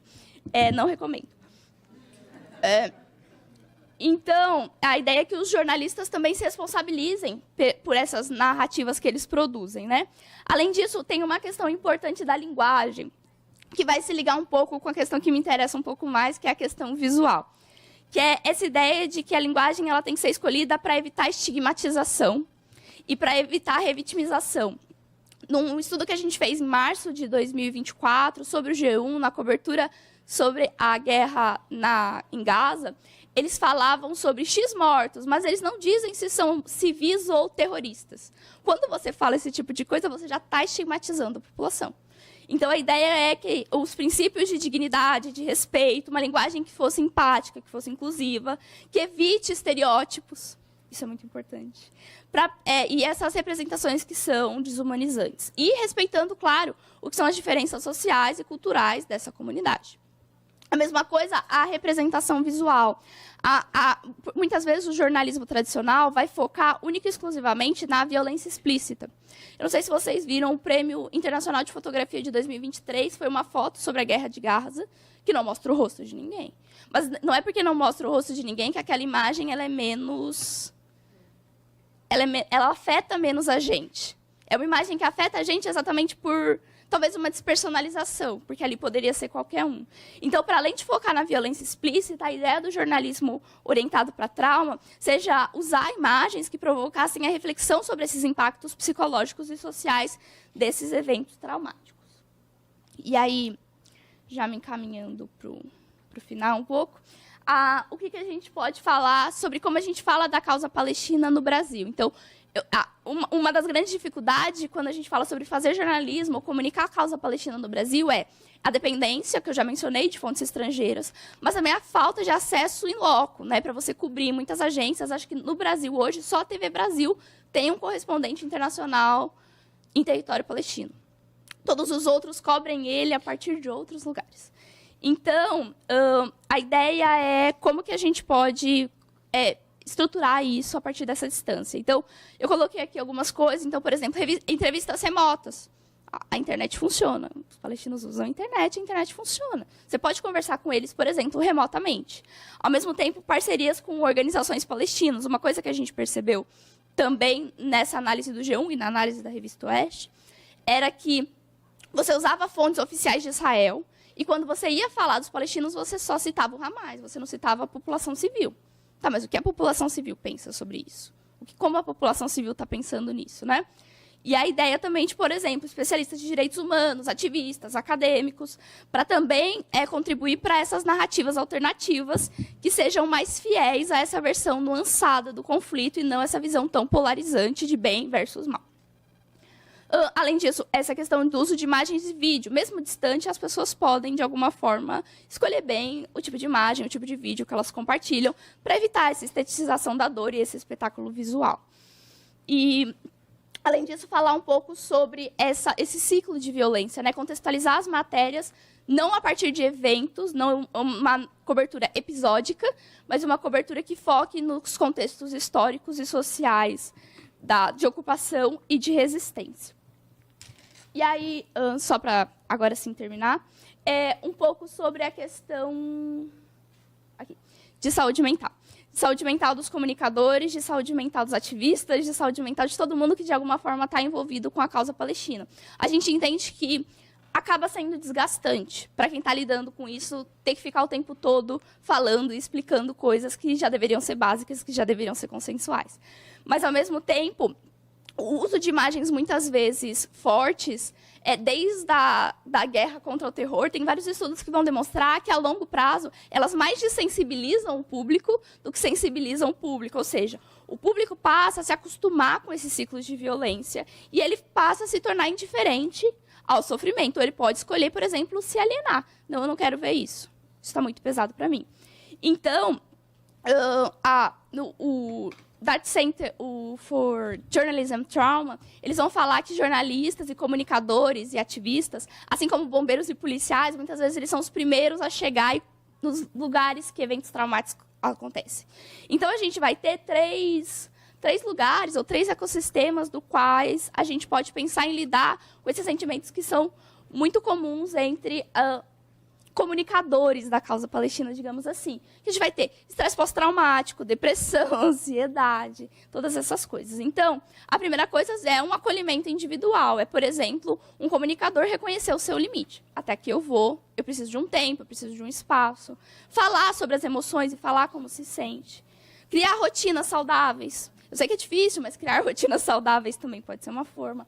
Além disso, muito importante, apoio dos pares. Muitas vezes, quando a gente fala da causa palestina, eu falo isso de um centro de pesquisa em comunicação, em que quase ninguém entende muito do que eu estou falando, a gente se sente muito sozinho e muita dificuldade de falar aquilo que a gente está experienciando, vendo essas imagens, mesmo que à distância. Então, a possibilidade de criar grupos e redes. Quando a gente vai pensar, por exemplo, em epistemologia Yanomami, eu sei que é super aleatório dizer isso, mas epistemologia Yanomami vai falar sobre cruzamentos e lugares de contato, e as encruzilhadas que a gente tem com outras pessoas, como um lugar revolucionário. E, além disso, também um apoio, para quem puder, um apoio institucional. Né? Então, se eu tenho uma ONG, ou se eu tenho uma empresa, ou se eu tenho uma universidade, elas precisam, de alguma forma, me acolher e acolher esses comunicadores. É isso. Eu deixei as referências e deixei meu e-mail. Obrigada.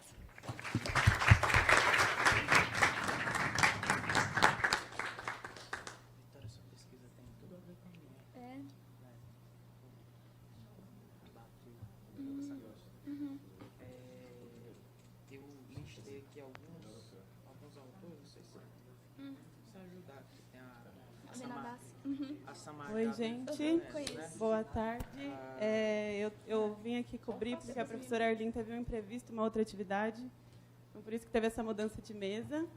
Mas queria parabenizar todas as exposições, foram muito incríveis. Acho que conseguiu abordar a questão palestina de vários aspectos, de várias visões. Enfim, estou ansiosa para ouvir as perguntas do pessoal que está na audiência e no YouTube também, que tem algumas, eu vi. Já vou até adiantar. Mandaram uma pergunta para a Vitória, para ela falar mais sobre os grupos de estudos dela. Mandaram no chat. Aqui está a lista de presença, não esqueçam de assinar. Eu vou fazer 2 perguntas, aproveitar que eu estou aqui nessa posição, e daí eu passo para um bloco. Pode ser? Pode ser? Eu queria perguntar para o Marcelo. Você falou muito sobre faixa de Gaza, né? Claro, o Hamas está muito presente na faixa de Gaza. Eu pesquiso Cisjordânia, norte da Cisjordânia, campos de refugiados. E eu não sei se você chegou a chegar em alguma questão sobre o Hamas na Cisjordânia. Se tem estudos, é muito diferente, né? Ele não é tão estruturado como é na faixa de Gaza. E também se você tem alguma comparação ou hipóteses em relação a com a Jihad Islâmica Palestina, né? O PIJ. Se você quiser falar sobre isso, sei que não é sua área, mas são grupos similares, né, que estavam junto no Tufan al-Aqsa. E para o Aníbal, pediram as referências que você falou. Se você puder. Daniel, você pode soletrar quando abrir para as perguntas. Porque se for o caso, eu deixo no e-mail, porque tem muita. Também pode ser. Assim, de genocídio tem... Tá. Tem um tanto. Mas você falou, acho que a última frase que você falou foi do Norman Finkelstein? Não. Daniel Feierstein. Você falar no microfone daqui a pouco, por favor. Mas vamos abrir, então, perguntas?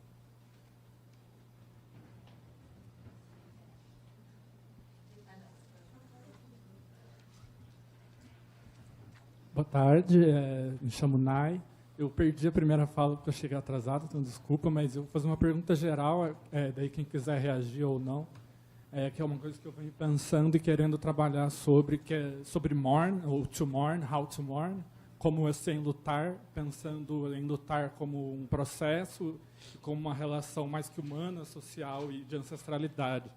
E a partir de práticas genocidas, como também lutar como resistência, ou seja, daí pegando das falas, né, como se relacionar então com esse enlutar no genocídio, como se relacionar com enlutar numa prática de necropiopoder ou e as suas resistências, ou na jihad pensar o enlutar como consequência e resistência também, ou o enlutar como um jornalismo de enlutar, ou, enfim, pergunta geral, daí é isso. Obrigado.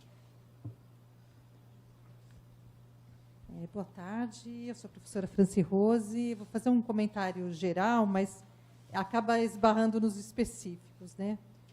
Primeiro, parabenizar, né, o trabalho de vocês, porque falar da Palestina, depois de outubro de 2023, virou um ponto de honra para todos nós.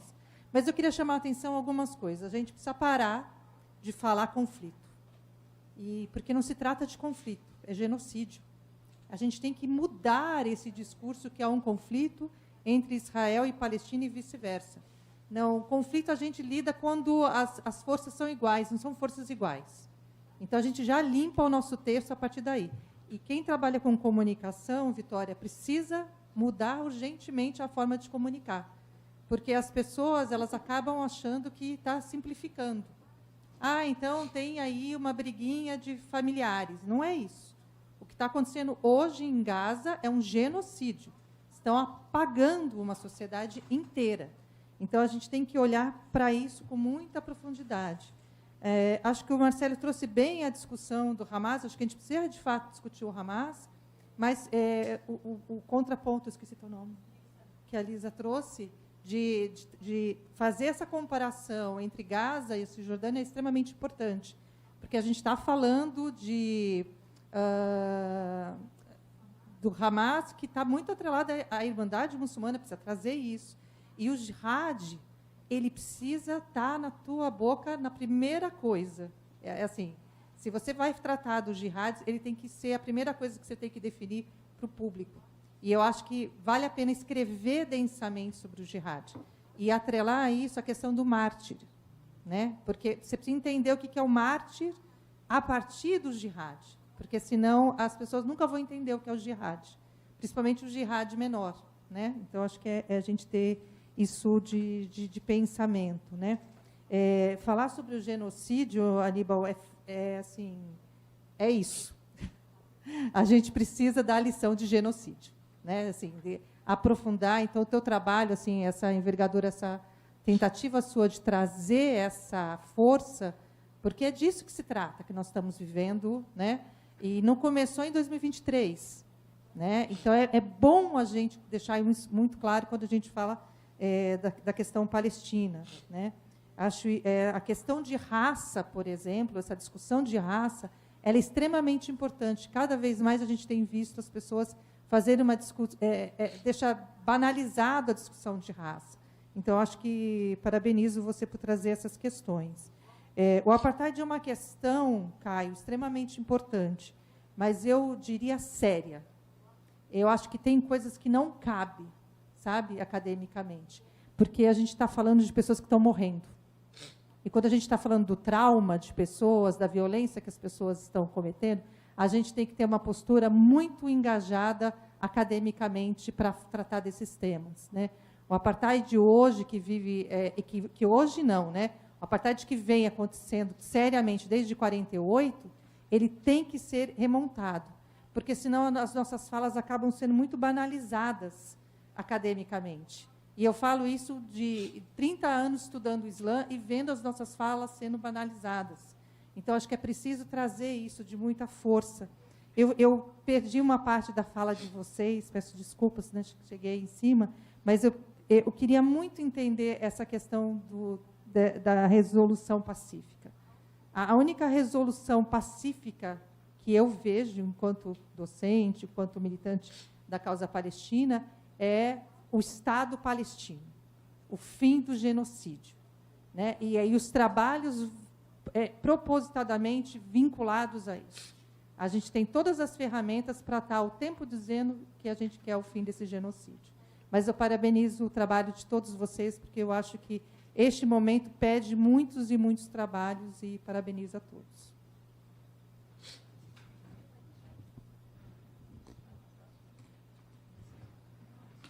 Boa tarde, pessoal, tudo bem?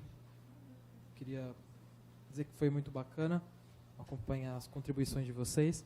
E aí eu tenho uma colocação geral, que eu acho que talvez englobe todas as apresentações. O primeiro ponto que me chamou a atenção foi talvez fazer uma provocação de se faz sentido a gente ainda manter a narrativa de que o Hamas é um grupo terrorista, visto que atualmente, até tenho acompanhado, né, o grupo tem se inclinado, inclusive, a apoiar a resolução de 2 estados. Por que eu estou falando isso? Porque eu acho que essa narrativa, talvez ela dificulte ainda mais a possibilidade de reconhecimento da Palestina como um ator, né, que foi até um ponto que houve na primeira apresentação. Outra questão que me chama a atenção é quando a gente pensa ali naquela no acompanhamento dos jornalistas e etc, de como fazer isso, e me chama, assim, é algo que vem me deixando bem incomodado sobre a classe aqui no Brasil, com esse silêncio absurdo que os jornalistas brasileiros têm, mesmo com diversos casos de jornalistas mortos ou sendo feitos de refém por Israel, né? Então, é aquela coisa, né? Quando é uma pessoa de Israel, ele é um refém, né? Quando é um palestino, ele é preso, mas na verdade estão sendo feitos de refém por Israel. Então, será que é possível a gente construir uma narrativa centrada nessas vítimas quando o sistema já escolheu quem são as vítimas? Porque me parece que essas estratégias que a Vitória citou, inclusive, elas acabam sendo nichadas a veículos independentes. Então, são esses pontos que eu queria trazer para a discussão. Obrigado. Obrigada, gente. A gente tem 15 minutos para acabar a mesa. Vocês querem fazer em 1 minuto a pergunta de vocês? Obrigado. Eu parabenizo todos os apresentadores. E primeiro eu queria dizer, com todo respeito, eu vou me exaltar um pouco, mas eu não me desculpo porque tem muito do que se exaltar. Mas como doutorando de Relações Internacionais, eu vou fazer um comentário sobre a apresentação da Manuela e do Vitor, me apoiando já nos comentários que foram feitos pela professora Franci Rose e o colega aqui, falando, primeiro, a questão do Hamas ser um grupo terrorista ou não é uma questão de narrativa ou não, é uma questão de direito internacional. Acho que esse é um grande problema nas relações internacionais atuais. A gente não estuda direito internacional, mas a gente tem uma matéria e tal, mas isso não é uma questão. Você não pode simplesmente dizer que o Hamas é um grupo terrorista e não dizer segundo quem, né, e quais são suas fontes. Isso é uma coisa. A própria noção de terrorista é extremamente, né, ele não tem uma definição internacional no direito internacional. E segundo o direito internacional, a luta armada contra uma ocupação, né, a maior ocupação da história moderna, no caso, é legítima. Então a gente tem que levar isso em conta. Então só dizer isso, o Hamas, que é um grupo terrorista, assim, é um pouco violento. E eu acho extremamente violento também falar de paz nesse contexto, né? A gente não está em Oslo em 93, né? A gente não está propondo uma solução bottoms-up, vamos fazer uma partida de futebol Palestina-Israel, vamos fazer um acampamento da juventude. Não, gente, está tendo um genocídio. Tem 300 mil crianças à beira da morte. Tem gente postando vídeo o tempo todo, eu estou morrendo de fome, e filmando a própria morte. Tem gente sendo estuprada coletivamente por fuzis num campo de concentração chamado Sdeteiman, cotidianamente, gente morrendo. Como é que a gente... não é uma questão de elites que não se entendem, entendeu? O Hamas não é uma elite que se entende. O Hamas são, a grande maioria, órfãos de havaianas lutando com fuzis improvisados contra uma maior potência colonial que já existiu, entendeu? A gente cai nessa coisa de repetir certos sintagmas da mídia sem se questionar da violência por trás dele. E a paz como algo sempre positivo, sendo que nesse caso não é positivo. Falar de paz é extremamente violento no contexto de um genocídio. Porque a paz é a primeira coisa que o colonialista faz. O que eles chamavam de vamos pacificar os selvagens, né? A paz, ela pode ser extremamente violenta. Então, me dá uma coisa assim, tipo, o que pode as relações internacionais ainda? O que podem as relações internacionais? Porque é justamente isso, essa linguagem cética, essa linguagem sempre, sem entrar na profundidade de uma sociologia, mas a gente está vendo uma crise dessa disciplina, que já está constantemente em crise, né? Talvez que seja o último... desculpa. E só concluindo, e um livro que eu já evoquei várias vezes aqui, que é recentemente publicado, do Muhammad El-Kurd, Perfect Victims, em que ele fala, nós sempre começamos, quando a gente começa a história em segundo lugar, né? Só que a gente não pode começar em segundo lugar. O que começou em primeiro lugar foi a Nakba, foi a ocupação britânica em 1917, colonialismo, a gente começa aí. Aí depois a gente vai ver quais são os atores, etc., mas isso já muda toda a perspectiva. Eu acho que faltou isso na sua apresentação. Mas, de novo, com todo respeito, só, de fato, a negação de alguém das relações internacionais e de alguém que está acompanhando esse genocídio e que não aguenta mais, né? De falar de paz, para mim, pareceu muito, muito opressor nesse contexto. Desculpa o tempo. Obrigada. 30 segundos? Eu queria fazer um comentário também, mas, enfim, vai ser rápido. O Caio comentou do Faiz Saeg, né? Eu acho que é muito importante fazer esse resgate.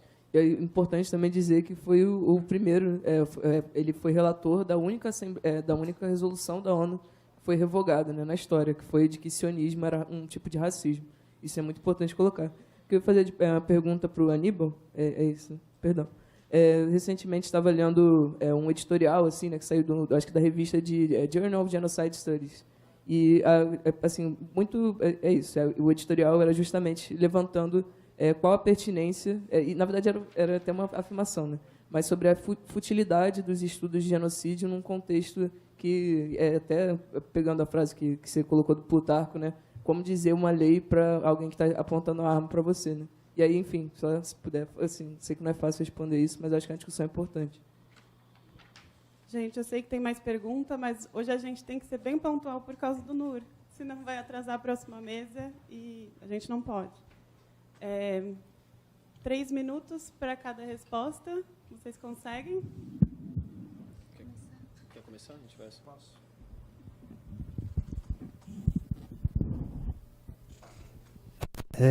Teve uma que era geral, não é, sobre como lutar diante do genocídio. E aí eu acho que dá para encaixar com essa pergunta sobre a pertinência. Olha, tem uma, além dessa revista, tem uma que o próprio Daniel, vou citar aqui já para o pessoal que perguntou, é Daniel Feierstein. Ele é um sociólogo do genocídio argentino e ele coordena uma revista argentina que se chama Estudos sobre Genocídio, né? Vocês digitam, é fácil de achar, ela está online e tal. Você tem de tudo eu li, ele próprio publica alguns artigos, o volume 1 dessa revista, o primeiro artigo do volume 1 dessa revista sobre estudos de genocídio é um artigo em que o autor diz, olha, é impossível, embora os estudos de genocídio sempre se preocupem com uma atuação política no sentido de inviabilizar, prevenir, como a própria convenção prevê, em função de vários aspectos relacionados à construção da modernidade, das relações capitalistas, etc., o Bauman fala isso também, digamos, prevenir um genocídio, muitos estudiosos têm um posicionamento cético. Não é? Mas, para responder talvez afirmativamente a sua pergunta, e aí eu vinculo com a questão das vítimas, talvez contemple os outros duas pessoas que falaram aqui, e eu acho que envolve a questão do Hamas também, porque, por exemplo, a gente considera os partisanos terroristas, ou os guerrilheiros de Van, do genocídio armênio, que, enfim, completou 110 anos agora, pouco tempo, 24 de abril. Então, digamos, quando a gente, do ponto de vista da construção da memória das vítimas, determinar ou classificá-las em um ou outro lugar é uma espécie de uma dupla condenação, não é? Ou um duplo genocídio, que eles morrem por estar lutando para defender o seu povo e ainda recebem, digamos assim, um juízo, enfim, digamos, pejorativo em relação à ação necessária, não é? Porque é isso, muitos genocídios não pararam, digamos assim, sem uso da força. Então, eu acho que assim, a pertinência dos estudos de genocídio e a questão da lei, olha, os sociólogos não estão muito... Eles discutem a questão da lei internacional porque é o que está dado. Não se pode ignorar uma definição que é dada e aceita internacionalmente, mas eu sinalizei aqui alguns aspectos críticos que os sociólogos tratam com a Convenção. Inclusive, tem alguns que descartam completamente a definição da Convenção. E mais, tem outros estudiosos como Steven Katz, por exemplo, que só considera genocídio o que a Alemanha praticou contra os judeus, contra os ciganos. Então, digamos assim, para responder afirmativamente, diante desse cenário em que você também tem muito debate em relação ao genocídio, eu acho que é importante. E também, como a professora mencionou aqui, eu acho que há uma grande ausência. Se fala do genocídio palestino, mas eu não vi até hoje. Bom, não sou também assim, não estou 24 horas por dia lendo, mas até hoje eu não consegui encontrar alguém numa notícia escrevendo sobre o genocídio palestino, em primeiro lugar, como tal, e tratando ele de forma científica. Então, assim, eu acho que vem nessa mão. Não sei se contemplou todo mundo, mas... Enfim. Bom, eu vou tentar ser rápido. A Cisjordânia e, de fato, a Jihad Islâmica não são meu ponto focal de estudo, mas é interessante ver que na questão da Cisjordânia é um caso curioso que, historicamente, na Cisjordânia o Hamas tem tido muito mais apoio do que dentro da faixa de Gaza. Como eu disse a vocês, a questão da conjuntura histórica que se vive e de reacender essa questão da resistência legítima acaba evocando ou não o apoio dos palestinos ao Hamas. Na Cisjordânia, é óbvio que é muito caracterizado pela expansão dos assentamentos, e isso o Hamas faz questão de colocar como um dos objetivos principais, primários, que é a destruição desses assentamentos, de fato, parar toda essa expansão mesmo após os acordos. E sobre então, só para concluir, de fato, eu acho que essa questão da Cisjordânia ela é realmente um bom termômetro, inclusive... numa pesquisa feita do Centro Palestino para Política e Pesquisa, feita lá na Cisjordânia mesmo, em junho de 2024, 54% dos palestinos que estavam na Cisjordânia apoiavam a luta armada, enquanto 20% apoiavam qualquer tipo de solução, podemos dizer assim, de mediação com as forças israelenses e com outras forças.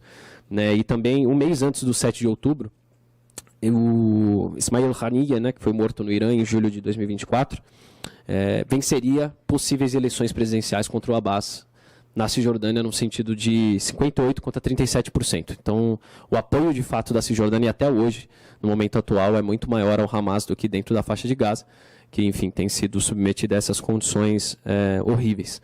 Sobre a questão da Jihad Islâmica, ela ainda está em atuação, mas ela é preeminentemente menor do que o Hamas. Primeiro, ela surge antes do Hamas, ela surge e começa a atuar antes do que o Hamas, e ela desponta rapidamente, com muita popularidade, justamente porque ela oferecia essa questão da resistência armada. Havia um pensamento de que era necessário primeiro islamizar a sociedade, no sentido de educá-la no sentido islâmico, para depois ter essa base firme que promovesse um combate à ocupação israelense. E a Jihad Islâmica, de fato, apostava muito mais na ação direta. E até hoje direciona esses esforços. A Jihad Islâmica ela é literalmente menor do que o Hamas, justamente porque ela se retira dessa questão desse processo eleitoral, ela acha que todo esse esforço, toda essa organização deve ser direcionada à questão da resistência armada. Assim como o Hamas, por um período de tempo, mas a Jihad Islâmica continua com esse tipo de ação, ela continua com atentados suicidas. O Hamas adota essa tática, principalmente nos anos 2003, 2004, e até a retirada total das forças israelenses da faixa de Gaza em 2005. Eles adotam, mas depois acabam abandonando. Mas a Jihad Islâmica continua com esse tipo de ação, mas ela consideravelmente continua atuando junto ao Hamas e junto às outras forças. O Hamas montou minimamente uma coalizão de forças de resistência, apesar das diferenças, né, que o cercam, até porque é uma condição de sobrevivência extrema, e o Hamas nunca se mostrou antiflexível para ter esse tipo de coordenação com outras forças. Isso que eu acho interessante a gente pontuar. Agradecer também o comentário da professora Franci Rose, que eu já tive o prazer de encontrar também em outros eventos, inclusive da Mesquita. E só fazer uma última pontuação dessa questão do Hamas como terrorista, né? A gente tem que enxergar o terrorismo, acredito eu, como tática, né? Não como adjetivo. Mas o terrorismo, ele de fato é uma tática, ele é utilizado por diversas forças, de diversas maneiras, para alcançar um objetivo político, e dentro do contexto do Hamas é ainda mais complicado, porque todo esse contexto político, desde sua existência até hoje, é esmagado pelas forças israelenses, né? Então, eu acho que, de fato, e concordando com a pontuação, a gente precisa perder um pouco do medo de dizer que o Hamas não é terrorista. Pode vir a ter ações militares que empregam o terrorismo nesse sentido, porque Israel faz isso diariamente de diversas formas, desde a sua forma propagandística, a nossa mídia faz isso com a questão da cobertura, né, igual a colega pontuou. Então, essa questão de chegar ao terrorismo como tática também situa a gente melhor para entender o que foi o 7 de outubro, para entender o que são essas ações do Hamas agora, né? E aí pode até gerar alguns insights da gente pensar, essas ações militares que o Hamas tem conduzido, de fato, é a hora correta de conduzir? Óbvio que a nossa opinião pouco importa, né, para a realidade que está sendo imposta lá. Mas se a gente utilizar como uma métrica de análise, eu acho importante a gente redefinir esses conceitos, porque também faz parte da nossa luta ideológica nesse sentido. Gente, vou pedir para vocês fazerem considerações bem rápidas, porque a gente está com o horário estourando. Por favor, quem quiser. Se vocês quiserem, eu posso pular. Eu só não que...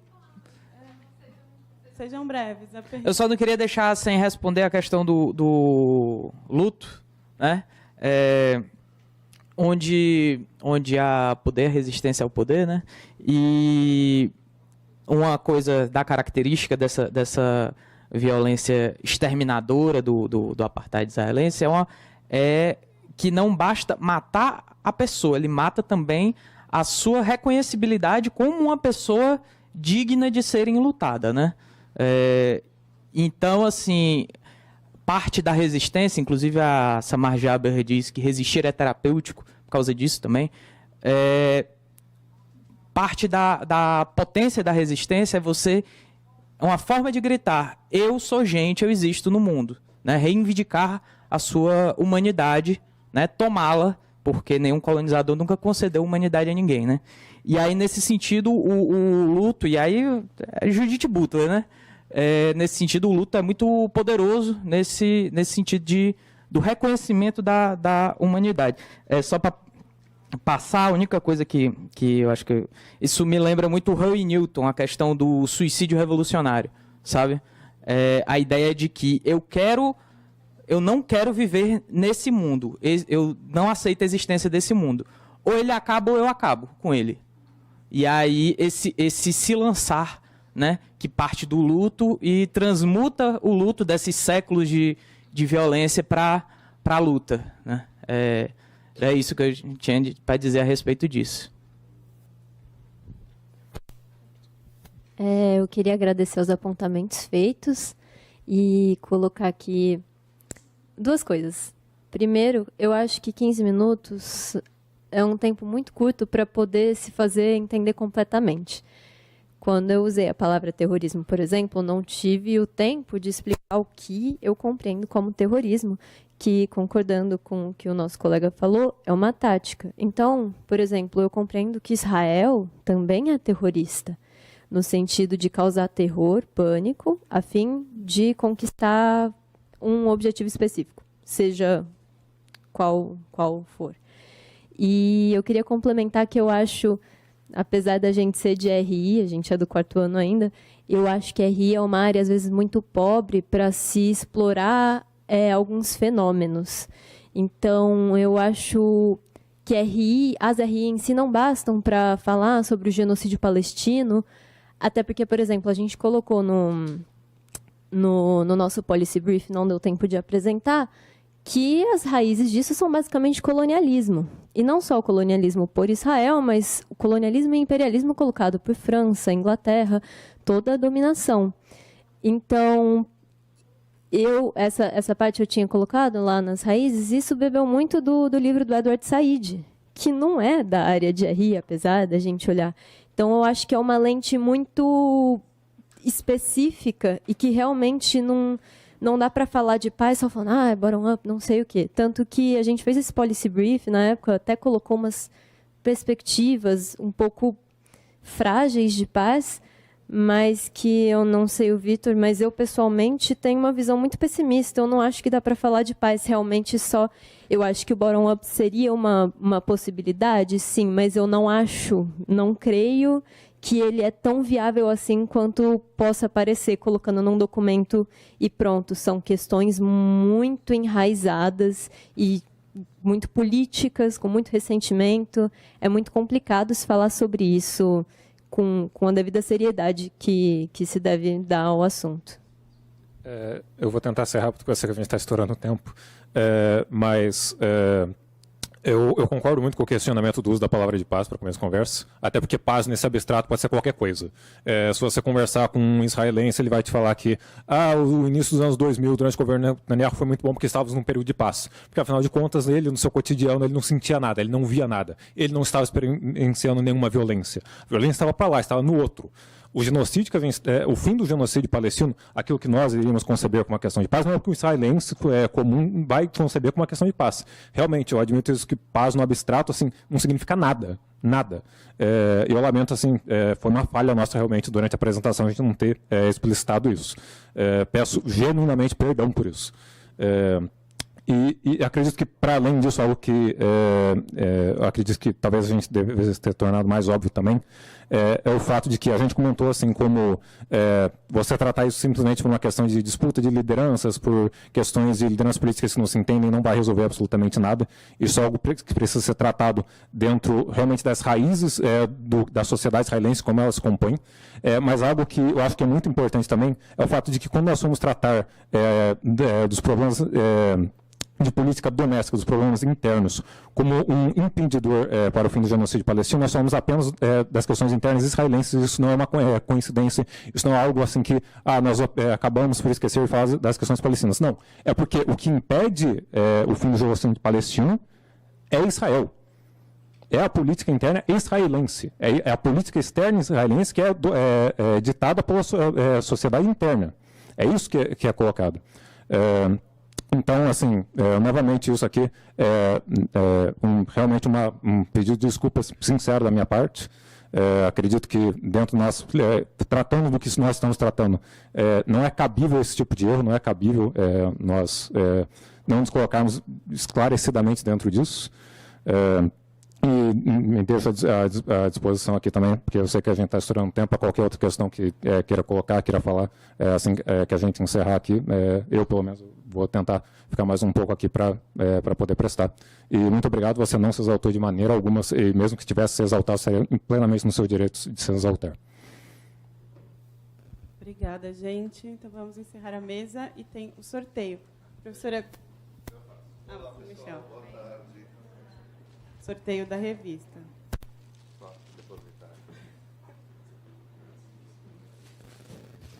Posso pedir? Pega um papelzinho para ver. Vamos ver.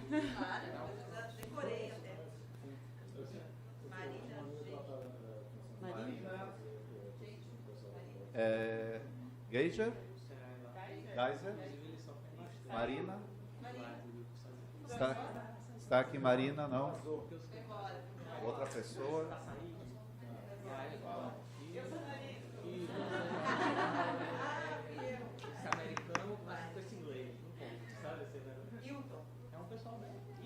Hilton com H.